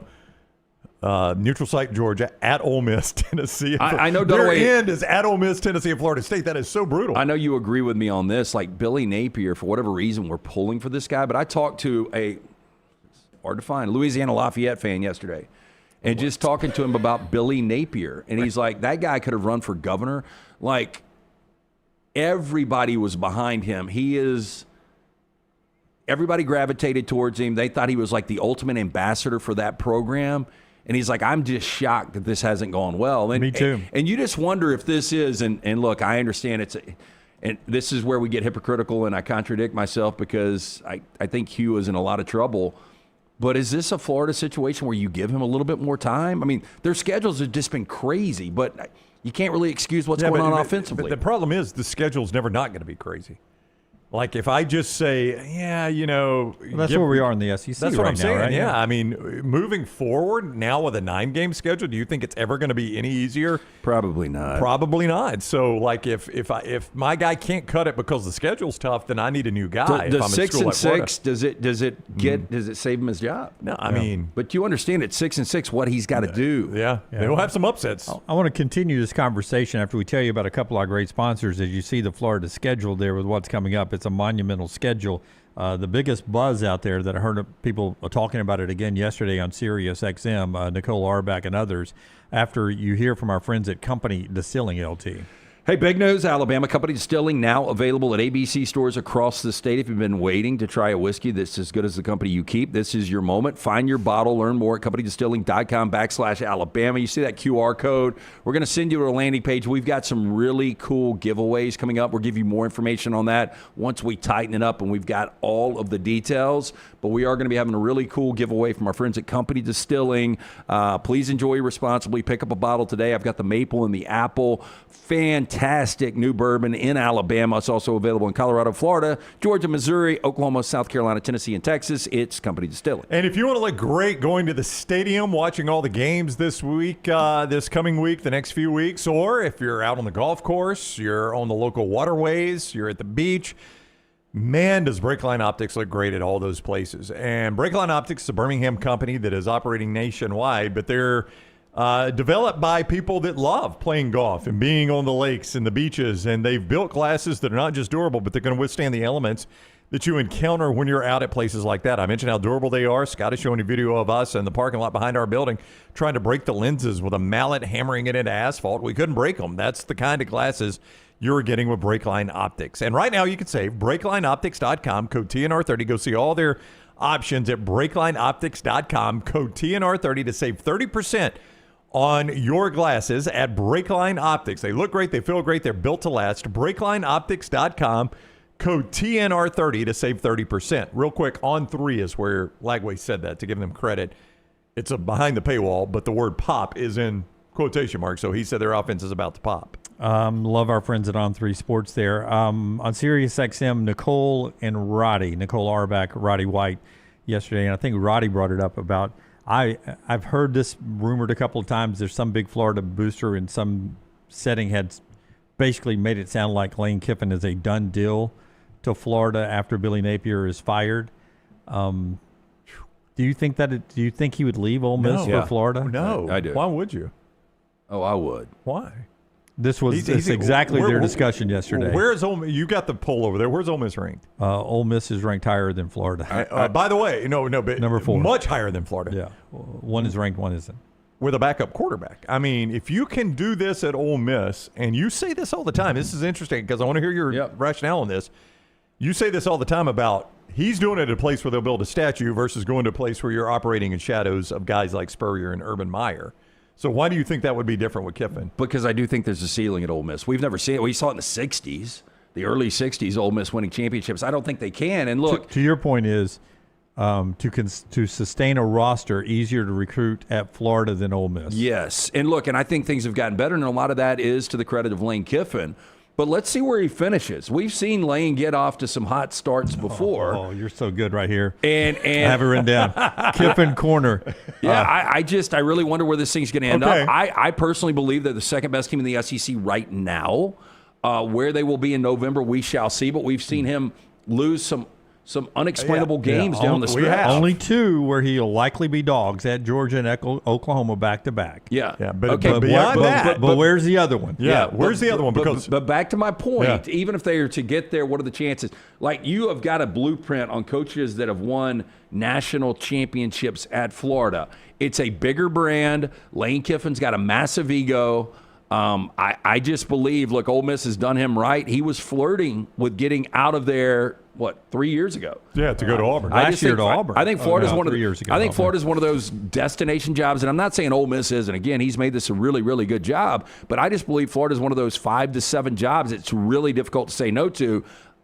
I kind of believe this is going to happen. I think Lane Kiffin is going to be your next coach at Florida. Yeah. I really do. And one booster thinks so, and he always loses a game like Kentucky last year. Could it be Mississippi State this year? I mean, they're at State to end the season, obviously, in the Egg Bowl. But if you look at what Scott's showing you, the remainder schedule, bye week this week, and then a weird out-of-conference Washington State game right in the middle of the SEC schedule. That's a bizarre game. At Georgia, at Oklahoma, as you said, Jim, that's, most people would say that's 2 losses, and you make a good argument of that. But you can sustain those 2 losses since you beat LSU Saturday. Then South Carolina, the Citadel, Florida bye week, and the Egg Bowl in Starkville. Yeah, I think what's going to happen here, I think it goes back to Mike Elko and A&M last year. They had an opportunity to beat Texas, knock Texas out, get in. Mississippi State doesn't have an opportunity to get in, but I think they'll have an opportunity with a 2-loss Ole Miss hosting them for the Egg Bowl to knock Ole Miss out. And how exciting will that game be at that point? Oh, yeah. If you got Levy with a chance to ruin it for Kiffin. Yeah. I mean, you look at that schedule and you're like, well, that's a playoff schedule right there, the remainder of that schedule, right? They only play 2 ranked teams. Now, both of them are on the road. But if you lose both those, you're still 10-2. You're still fine, yeah, with 10-2 with a win over LSU. Yeah. I mean, you should be just fine. Yeah, I mean, I think they should get in, but this will be another example if they don't of Lane Kiffin. And let's not forget, he started out, just on fire a couple of years ago, and then the rumors started to creep in. Is he going to take the Auburn job? And everything fell apart. So is he going to be able to maintain where they're going right now with all of that discussion? And if, in fact, it is true, watch out.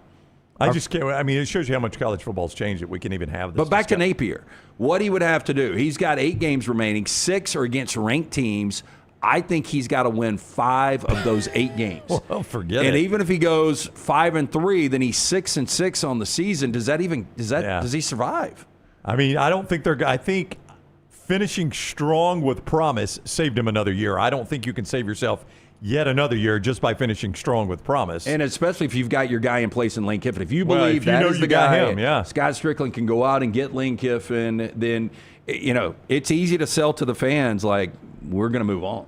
Hey, can I just compliment you for on updating those schedules with the wins and losses? That adds to it tremendously. Yeah, normally, I appreciate that. The local sports bars, they just do it in like The marker. Yeah. Yes. Whoever's got a marker writes it in. Well, we did that originally, but it messes the screen up, and then this change is it a every good job by you. The show being brought to you by our friends at the Pan Store. It's that time of year again. The Pan Store is your game day headquarters. Heading to Tuscaloosa this week for the Bama game. You can get the new hat, the new polo, the new quarter zips, and a lot more right now at the Pan Store. Getting ready to go to Jordan Hare. Same with the Auburn polos with name brands like Horn Legend, Cutter and Buck, Antigua, Gentile.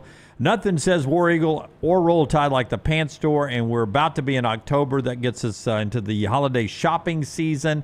So if you got a high school or college-age kid in your life, the Pants Store, wonderful gifts this holiday season, and they do free gift wrapping. They do free alterations for the ladies when it comes to the rompers and the dresses. They've got the fall boots and so much more.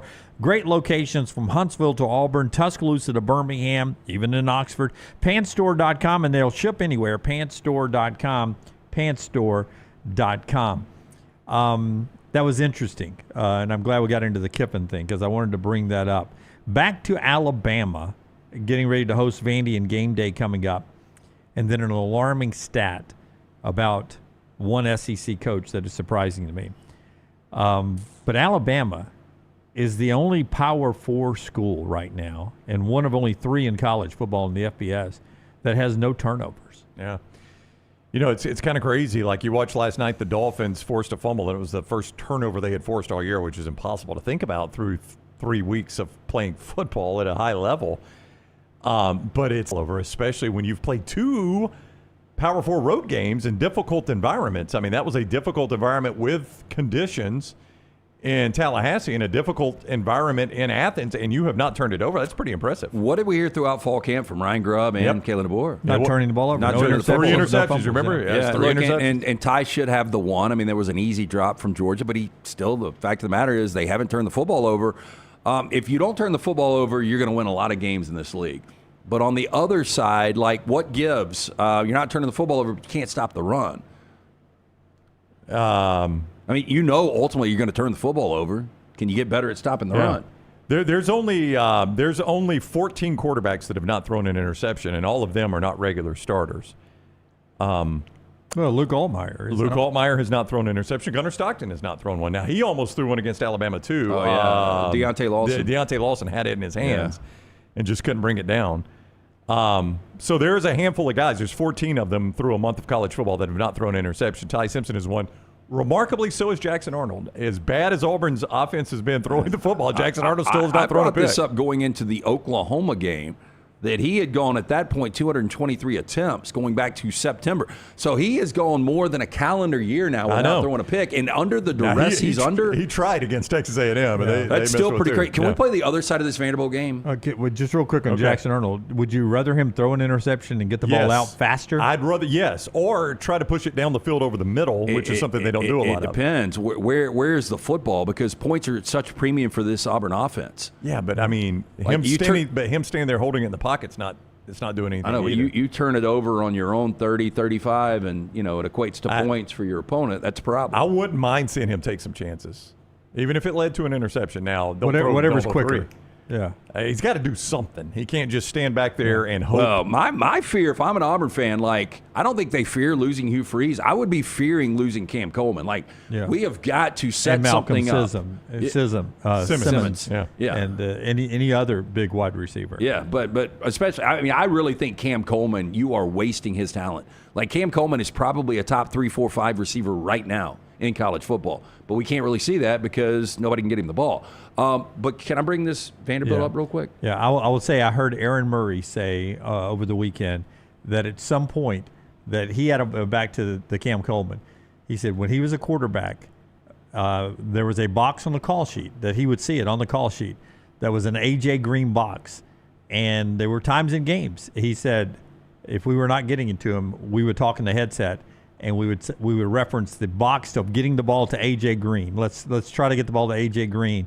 And Aaron was like, I don't know if Hugh Freeze has a Cam Coleman box on his play sheet, but even if I'm in Jackson Arnold's situation, even if he's double covered, I've got to throw the ball to him occasionally just to give him a chance, just to keep him engaged, keep him targeted. I got to get the ball to him. That's what's so baffling. Like, you understand it when, like, last night, Jake Browning going against a really good defense in Denver on the road. But even then, Jamar Chase is super upset, and he's getting into it with his coach, and you're like, I mean, what yeah. You got a backup quarterback. But I can kind of explain that. I can't explain when you're paying $2 million for a quarterback and you have an elite wide receiver, and it seems like he is open all the time. Why you're not getting him the football? It's baffling. Yeah, just throw it to him. Now you wanted to make another Vandy point. If Vanderbilt wins this game, it's in play. It's in play. Oh, it's in play. This used to be one where Alabama fans are like, I'm going to watch, but I don't have to. No. There's not an Alabama fan out there that's like, other than Dunaway, that's like Alabama going to run them out of the stadium. Well, I would that just was say last week, Dunaway, not this week. If there was any team out there that was 5-0 in the SEC and they had scored 30-plus in their first 5 games and they had beaten top 25 teams last year and they had what is one of the best quarterbacks in college football, we'd be talking about them. Nobody's really talking about them because they don't believe they have staying power. When we look at projections for bowls and for playoffs, Vanderbilt's never mentioned, and I get that. They're about to play second hardest schedule coming up. But if they can go on the road and beat Alabama, and by the way, if you can go on the road and beat a borderline top 10 team at that point in South Carolina by 24, I think as a 10-point dog, you can win this game, a game that you won last year. But if they were to open 6-0, beating Alabama, where are we on Vanderbilt and where are we on Clark Lee? Where are we? What was the second part? On Clark Lee. Well, I think we're talking Coach of the Year for Clark Lee, obviously, at that point. National Coach of the Year. I mean, their next 3 after this, Lance, are host LSU, host Missouri at Texas. I mean, what's their record? Even if they beat Alabama, what's their record? I'm just saying, if you can win in Tuscaloosa, you can win all these games, right? You can, but I mean, I have to see Vandy do this. Look, if they can win this game, I think 7-5, 8-4 is on the table. And yeah, Clark Lee probably your national coach of the year at that point. Here's Kane Womack talking about the reason Vandy will win the game if they win the game. Diego Pavia and the challenges he presents to the Alabama defense. I think this is a fantastic football team. I think they're playing highly efficient right now on offense. I think they have a great identity in terms of how they play team football. Diego Pavia is an exceptional football player. I think he has gone from being a really good playmaker to an elite quarterback. And I think, until you turn on the tape, you don't realize how much improvement you have seen from him from last year to this year, and it's really exceptional. I mean, the work that he's put in, the work their coaching staff has put in to make him an elite quarterback relevant to the SEC stage is impressive. So you're telling me Diego Pavia is better than he was last year when he beat Alabama? The exact opposite of what I said would happen this year. Wow. Second in the conference, Jim, in completion percentage, only behind Bo Pribula, and lest you think, well, that's because it's a bunch of dink and dunk. He is third in the conference in yards per attempt. So second in completion percentage, third in yards per attempt. So over 71%, right? Is that close? 75%. Yeah, 76, almost 75. Yeah. Wow. Here's what's crazy, and we saw him a little bit in New Mexico State, and I think the game against Auburn really got him noticed from a lot of coaches, including Clark Lee, to eventually get him in the portal. But he didn't put these numbers up when he was an Aggie. No. He just didn't. And, he has turned it over 3 times this year. But going back to last year, 28 total touchdowns, only the 4 picks. This year, he's already got 15 total touchdowns and 3 picks. But the numbers continue to get better and better. So, Kane Womack's right. Yeah. He's a better quarterback. You can't he's gotten better every year throughout college. You can't watch the film and you can't look at the numbers and not think that the kid's a better quarterback than he was last year. So, credit to Tim Beck and credit to Jerry Kill and credit to Clark Lee And credit to Diego Pavia that this guy has taken it to another level. Yeah. And I did not think that would happen. In fact, I thought the opposite would happen, and I am very, very incorrect. Yeah, as I said yesterday, 12 wins in a year and a half for Diego Pavia, and that's more than Vandy had 2019 to 2023. Junior Sherrill, unbelievable, and they're 5-0 for only the second time in 80 years, and here they come with College game day to town to Tuscaloosa to take on Alabama fresh off of that win. The stat about one SEC coach that is a bad trend right after you tell us about our friends at Inverness Country Club LT. The Inverness Country Club, they've got memberships that fit absolutely everyone. Maybe you relocated to retired. Inverness is a great place to network. Best days happen at Inverness, and they've got all type of memberships from the social to the golf membership. Whatever your interests are, you can find it at Inverness. Take a tour of the club today. Call Aaron. Tell her the next round sent you. 205-991-8608. Online, ICCalabama.com. And don't forget about child care. Also, big plus right there from our friends at Inverness Country Club. LSU's win at Clemson looks different now than it did when they won that game. Mm-hmm.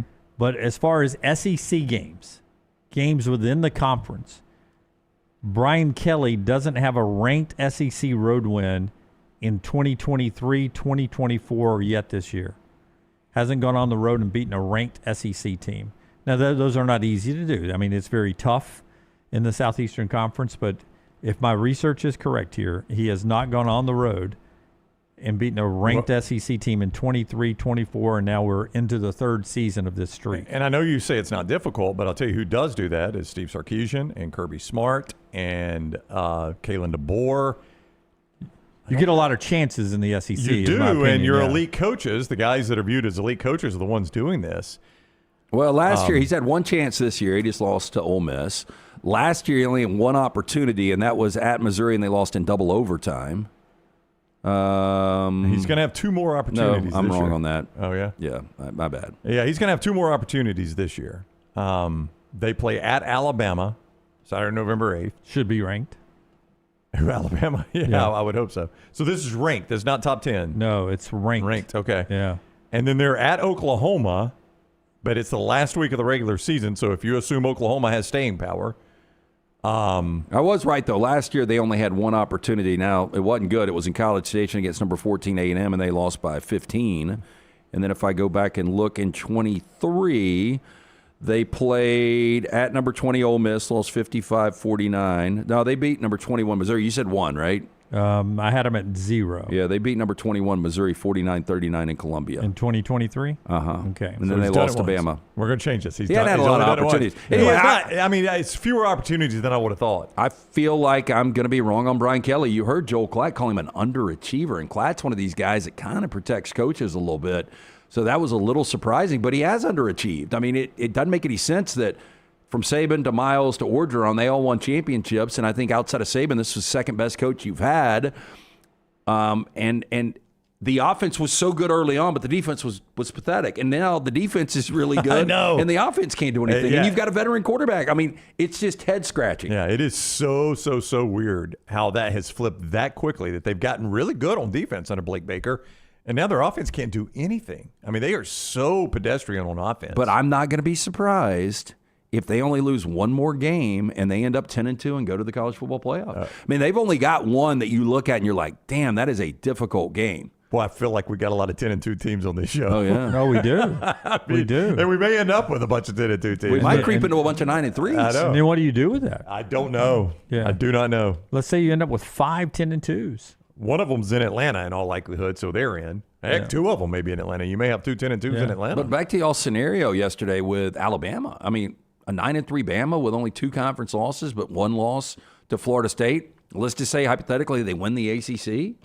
Like, what do you do with a 9-3 Bama at that point? I don't know that you're going to have an 11-1. And I mean, if you really think through this, Texas has already taken a loss, and Georgia's already taken a loss. Alabama's already taken a loss. Tennessee's taking a loss. I mean, who's going to be your best chance at 11-1 11-1 is Ole Miss based on schedule. Exactly. And do you really believe they're going to be 11-1 in Atlanta? Best chance, though. But I mean, Lance is right. It's probably your best chance. Oklahoma's schedule is just way too difficult for them to be in Atlanta at 11-1.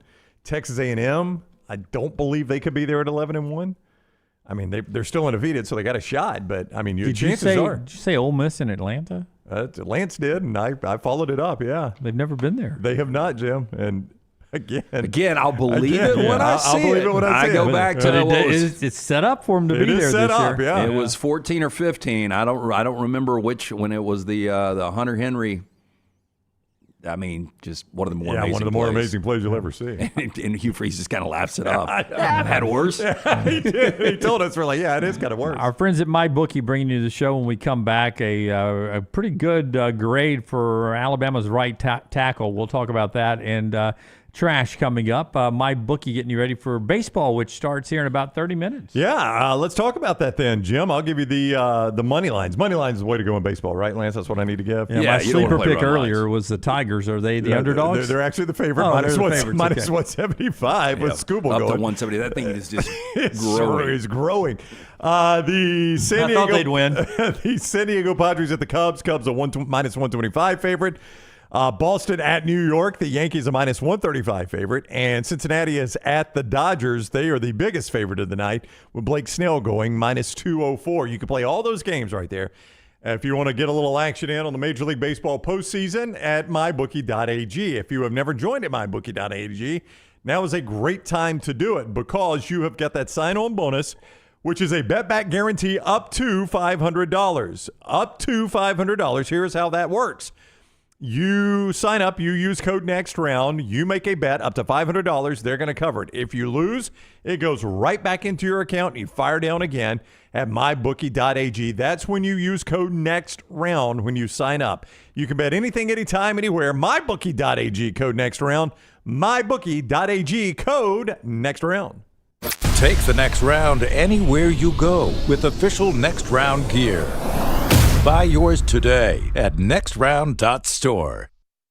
Honey, a while back, life knocked me flat on my behind. I was hit by an 18-wheeler, and Lord of mercy, it left me hurting. Now, I heard through the grapevine that Alexander Shannara had recovered big money for some people. You been hurt? Can't work? Don't sit there suffering. Call my people at Alexander Shannara Trial Attorneys. Ain't gonna cost you a dime, so pick up the phone and dial 659-777-7777 or go to Shannara.com, because when I called, Alexander Shannara answered. Call me, Alabama. No representation made that the legal services provided are better than legal services provided by other attorneys. This is what being a NASCAR fan is all about. Singular history and tradition. Thank you, everybody, for coming out. And triple header playoffs action to ratchet up the stakes. Throw in a can't miss concert, and you've got more than a race. You've got Talladega. NASCAR Playoffs Weekend at Talladega, October 17th through the 19th. Get your tickets now at TalladegaSuperspeedway.com. Ticketmaster, the official ticketing partner of NASCAR.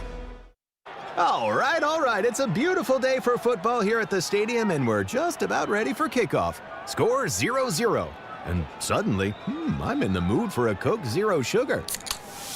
Real Coke taste, zero sugar. Now that's a winning combo. Yeah, crisp, refreshing. That hits the spot. When it comes to great taste, Coke Zero Sugar's always on the scoreboard. Coke Zero Sugar. Real Coke taste, zero sugar. Hey, for all of your IT and printing needs, reach out to our friends at Xerox Business Solutions. Look, I'm still one of those old school guys. I print my notes every single day for the show. If you watch the show here on the Next Round, you see all the notes in front of me.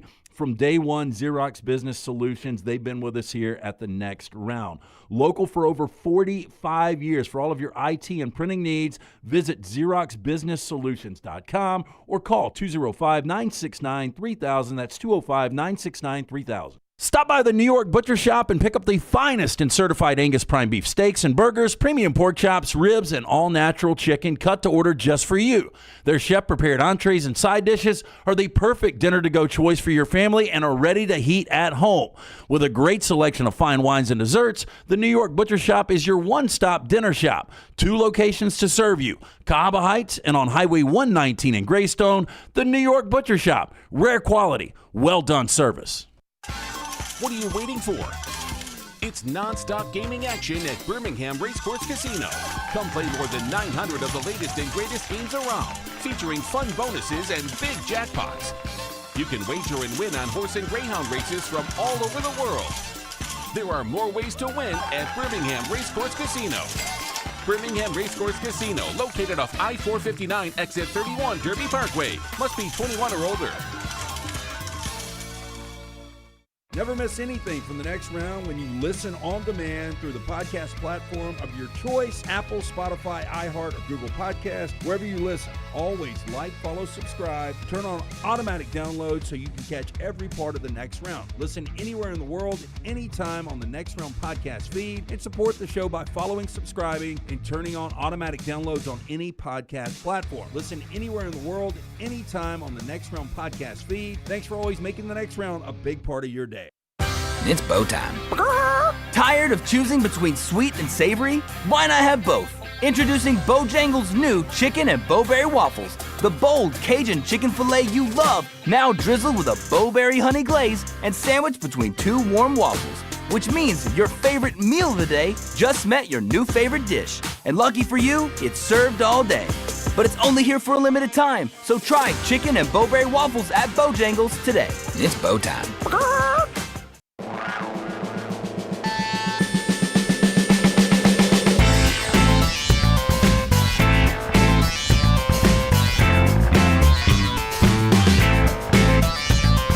Hey, we roll on here now.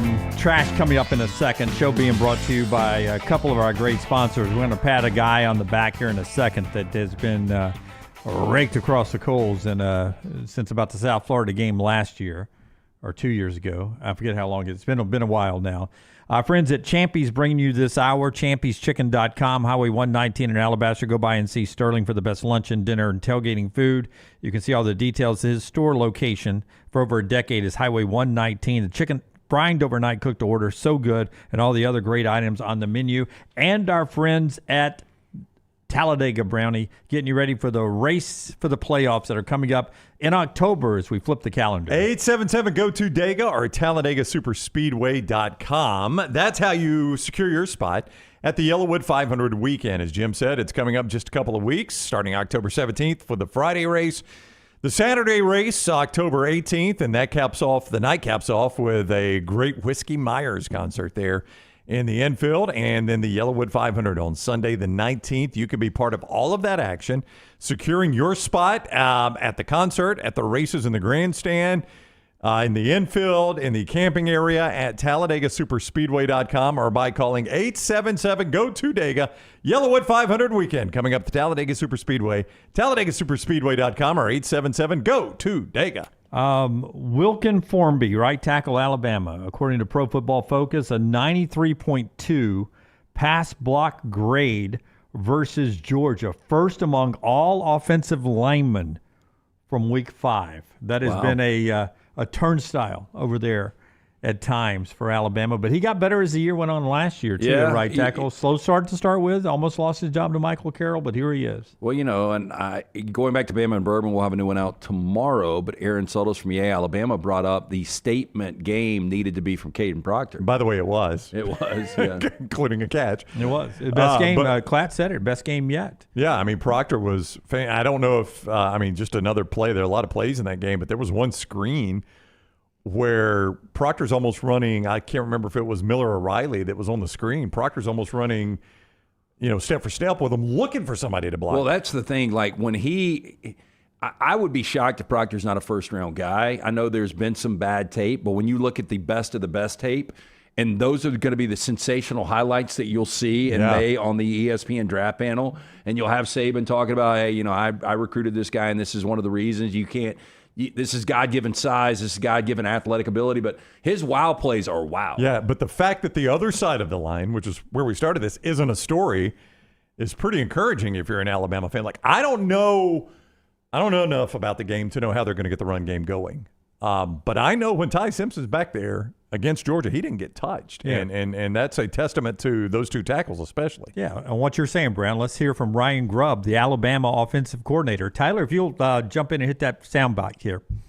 Thank you, man. Confidence, when they execute against a defense like Georgia, to all the different pressures and stunts and looks that they got because I thought Georgia kind of emptied the clip a little bit as far as like looks and pressures and things that they did, and the guys responded. We drug up everything. We were pulling out clips from 2022 Ohio State game and anything that we thought we could possibly see, we put out there at practice and the guys are ready. And so I think moving forward, they know they can make the adjustments on the sideline, which is probably as important as anything, because there's going to be a look that we haven't practiced, and they did a really nice job of that. Trash brought to you today by our friends at Michelson. Tell us about Michelson, and we'll get to trash, LT. 205-969-8100. Make the phone call that I made back in 2003. Dr. Mark Michelson, the first to perform LASIK in the state of Alabama in 1995. When I got it done in 2003, I had the 2200 vision. After the procedure, 2015 vision, better than 2020. Make the phone call that I made, 205-969-8100. Tell Amy that the next round sent you. They're going to hook you up with a hassle-free consultation. For more information, you can always go online, michelsonlaservision.com. Hey, is the judge still alive? No, he passed away last Monday. So there you go. Are you serious? Fitzy, yeah, 83. Here we go. Look at Ryan Brown. No, he really did. Yeah. I can't believe you just did this. I can't believe this twice now. LT's Trash is presented by Bud Light. Easy to drink, easy to enjoy. We start first with Mr. Beast. He is the world's biggest YouTuber. Some believe that he's the Antichrist. He's defended his latest stunt video, Would You Risk Dying for $500,000? Which shows a professional stuntman escaping a blazed building while collecting bags of cash. I didn't know this existed. This sounds pretty good, though. The fiery spectacle sparked fury, as some online suggested it was dangerously irresponsible and could put viewers who might copy the clip at risk. Well, don't be stupid and do this. That's what I've always thought. Yeah. I get tired of people might copy this. Well, they're dummies if they copy it. Now, in response to the criticism, Mr. Beast, real name Jimmy Donaldson, said, quote, I take safety more serious than you could ever imagine. Now, Donaldson, this is crazy. Do you guys have any idea how many subscribers on YouTube he's got now? Mr. Beast? Population of the state's 330 million, right? Yes. That is correct. That's U.S. I'm going to say he's got 128 million. I want to say it's more than the United States now. 500 million. 440 million subscribers on YouTube. I guess he makes a little bit of money, a little mailbox money on that. I'd like to know. I'd like to know. Now, he is believed to be the highest paid creator. He's got to be. His business ventures also include fast food, Amazon TV game show, Beast Games. Now, the video first posted to YouTube this past Saturday currently has more than 45 million views. In it, Eric, the contestant, takes on 7, quote, death traps, including getting shot out of a cannon into some fire. I'm going to have to go back and watch this. Surviving massive explosions as well as escaping from what appears to be a mock-up of a small house. Now, the dramatic but highly produced scenes in the video prompted people condemning this online, with social media users calling it dystopian and humiliating. Look, if he wants several millions from YouTube every month. Okay. His empire made $700 million, according to this story, in 2024. Are you kidding me? Yeah. And he takes all his profits and just throws it into the next video. It's not like he's sitting on millions upon millions. No, I get it. He's got his property and his employees, and then everything else is to make the next video even bigger. But to avoid and to get great tax breaks, you put this money back into your business venture. You give this money to charities. There are ways to spread it out. This guy's printing money right now, but he does that too. Yeah, but his net worth is $1 billion. But go ahead. Yeah, but my thing is, though, if you got a contestant that wants to risk their life doing this, and you've got an audience that wants to watch it, I don't really see a problem with it. It does seem like they have. I mean, he's in a fire suit, so they probably have a safety team standing by. Well, I mean, a lot of people said that it was a little sensationalized. Pinned comment on the original YouTube video added, quote, we had a pyro team controlling the fires, multiple fire suppression methods on every challenge to ensure we could essentially turn off the fire if there was ever an issue. I mean, what do people think we get with stunts in movies? Exactly. I mean, they're doing dangerous shit. They're getting paid to do it. Yeah. We're not pretending that's real. Stuntmen die every year. They do. I had somebody, I forgot who it was, somebody that's big in entertainment was talking about that stuntmen should be given their own, they should have an Academy Award 100% category. And I agree with that. I think it'd be really cool to have like the 5 best stunts of the year. I think they added awards for stunts this past year. Oh, they did? Yes. Academy Awards. I think they should have to do a stunt to claim their award, though.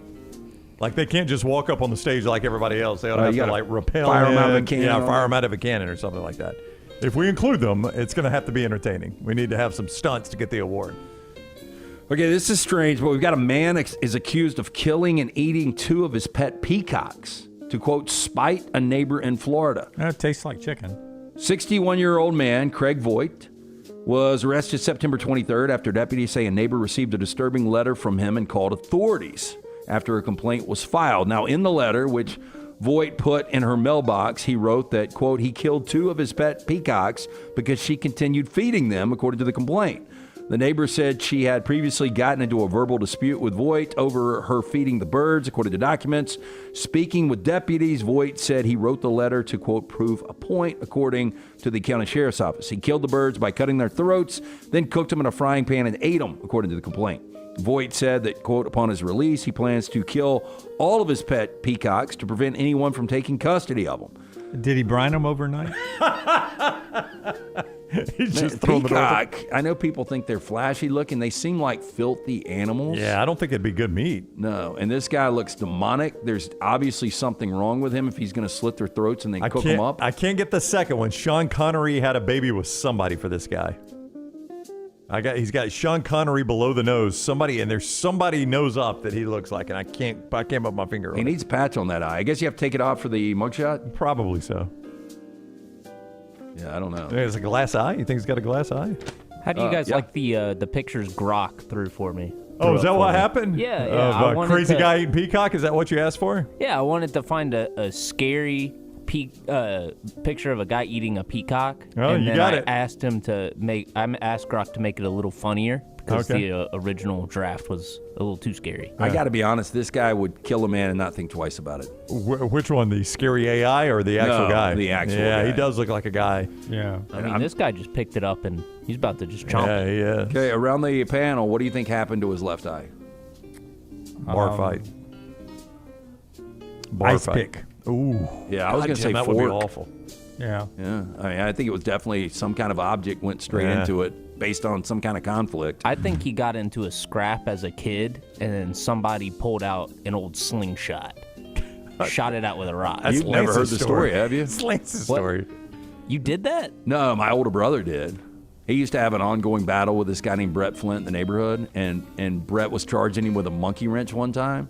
I'll never forget him. I was hiding in the bushes, and he pulled out a slingshot. He took aim. If he misses, it's going to be problems because Brett would use that wrench. Hits him right in the forehead. Oh. Drops him like a rock. And they had to come back over later that night with the parents, and it looked like a unicorn. It was so swollen. But imagine if he'd have hit him in the eye, I guess he could have killed him. Oh, yeah. Yeah. Could have gone all the way into the brain. Yeah. Mother of a newborn baby is going viral after winning her local monthly fighting game tournament, all while holding her 5-day-old child in her arms. Priorities. Now, Legion is a 3D artist and a mother who, quote, occasionally plays fighting games when she has time in between working and taking care of her newborn daughter. When you said fighting Cereza. game, I thought it was something totally different. I thought she was fighting. I did not realize it was a video game. Her skills haven't dulled a bit in spite of the new addition to the family, as evidenced by her viral victory at her local monthly tournament, Juicy Game Night in Orlando, Florida. So, Brandon, you thought she was in the octagon. I didn't think it was like a sanctioned fight, Jim. I thought she was in some sort of fight. Let's get ready to breastfeed. Is that what you thought was happening? I didn't know what was going on here. No, I did not think it was video gaming. Man, I can't imagine this kid sleeping through all this, right? I really can't either. Juicy Game Night hosts tournaments for a slew of different fighting games, one of those being Mortal Kombat 40. On Saturday, September 27th, the Florida fighting game community gathered together by putting their skills to test, and the results are taking social media by storm. Baby Cereza, born September 22nd, 2025, via C-section. Now, the pregnancy, according to this story, complicated one, as Legion has developed a uterine window. You guys wonder what that is? I do, Lance. It is a condition, Brown, where the material of the uterus is severely thin from previous C-sections to the point where it's nearly transparent. Of course, yeah. Now, on top of this, she also suffered, quote, severe pain in the days leading up to the birth, which doctors explained that if she had gone into active labor, she could have ruptured her uterus. Because of this, they started delivery a bit earlier via cesarean section. 5 days after welcoming Cereza to the world, Legion and her husband took their bundle of joy along with them to their local fighting game tournament on a, quote, last-minute whim. And despite recovering from the grueling surgical procedure, she decided to compete. With her 5-day-old daughter resting in her arms, Legion worked her way through the 4-person bracket, beating her own husband to land in the grand finals against fellow player King Kai. Oh, she beat King Kai? She did, in a 3-2 victory. Wow. Mortal Kombat mom took first place. She won $28 in a trip to DreamHack Atlanta in late October. I don't know where she's going to spend this $28. Can you buy a diaper for $28? Who organizes an event and has only got $28 left to give the winner? A lot of the local tournaments. No, those very small paying? Yeah. Those are like real small paying, or you pay an entry fee. It was hosted by a lesser-known YouTuber, Mr. Least. I got no money. 0 square C-section for her. Okay, I don't understand the fascination with K-pop demon hunters. Is this more of a teenage thing? I don't know. Everybody has been recommending me to watch it, but I don't like the art style, so I'm not going to watch it. Well, medical professionals are warning against a new TikTok trend that has caused severe burns in children. Now, officials at Shriners Children's Hospital in Boston say kids have been getting seriously injured trying to recreate a scene from the popular Netflix movie K-pop Demon Hunters, in which some of the characters slurp delicious-looking ramen noodles. This according to the hospital in a press release. Now, viral videos with hashtags like K-pop Noodle Challenge and Demon Hunters Ramen show people eating the Korean instant noodles as the trend encourages TikTok users to eat ramen like the characters in the movie do. However, doctors are saying that the tall, narrow containers that instant ramen come in can easily be knocked over by smaller children who could be seriously burned as a result. They go on to say the water boils at 212 degrees. While adults can receive second-degree burns from just 5 seconds of exposure to hot waters at 140 degrees, children have much thinner skin, making the temperature threshold for injury even lower. By the way, Netflix's K-pop Demon Hunters became the streaming giant's most viewed movie ever last month. Over 236 million views at the end of August. Is this Spielberg? Did he do this? I'm not sure who's in charge of it. I know it's not Spielberg. I know I was kidding. I know you're joking. Okay. But, yeah, it's just crazy how popular it's gotten. Yeah. Little K-pop Seminole you got going there, I've noticed. Is it? Yeah. Sure. It's got that hair. Got that hair stiffed up. A little bit on there.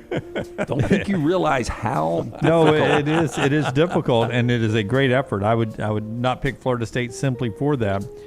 But I would say we would get to Seminole to call Dr. B. That hairline is receding a little bit. It is a bit, yep. No, See a lot of forehead. No, that's what, pull the logo. It's got that. He's got the little, receding hairline? It's almost like the little skunk line. You know how some people have kind of the birthmark that's the gray in the hair? Yeah. Oh, look. Tyler. Oh, it is. Tyler's You're got spot it, yeah. on. You're spot on. Man, Lance, that is a much... I hate to do details. Boy, now, wait a second. I mean, that is now that I'm looking at the real one. That is a much better effort than I even originally thought, Lance. Me too.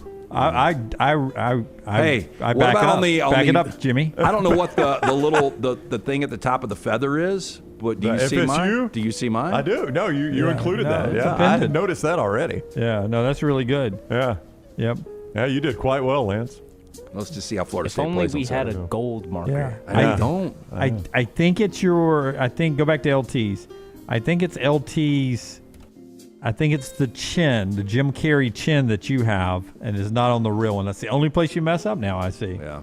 Well, again, I didn't really good. I didn't want to go back and redo it once I drew like the sketch before I filled it in. So I was like, it was going to be impossible to get this thing spot on. So I just roll with it. Yeah. I think you did well. I'm gonna give it. But let me ask you, like without the plus 4.5, if I just threw that out there, do you think the majority of people would be like, "That's a Florida State logo"? Yeah. Oh, heck yeah. Okay. Yeah. Or K-pop Demon Hunters, one of the two. Yeah, I got to be the most on point logo though. Is yours this week, Dunaway? Mine is. I think so. I mean, as far as just like the likeness.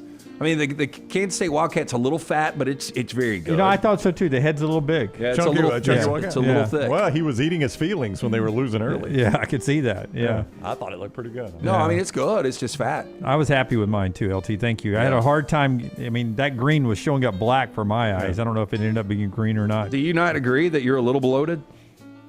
I mean, I think it's pretty good. I think it's the bottom part. That part right there. That part's too fat. Yeah, I think it's a little. Okay, I could see maybe a chunk Harry. Yeah.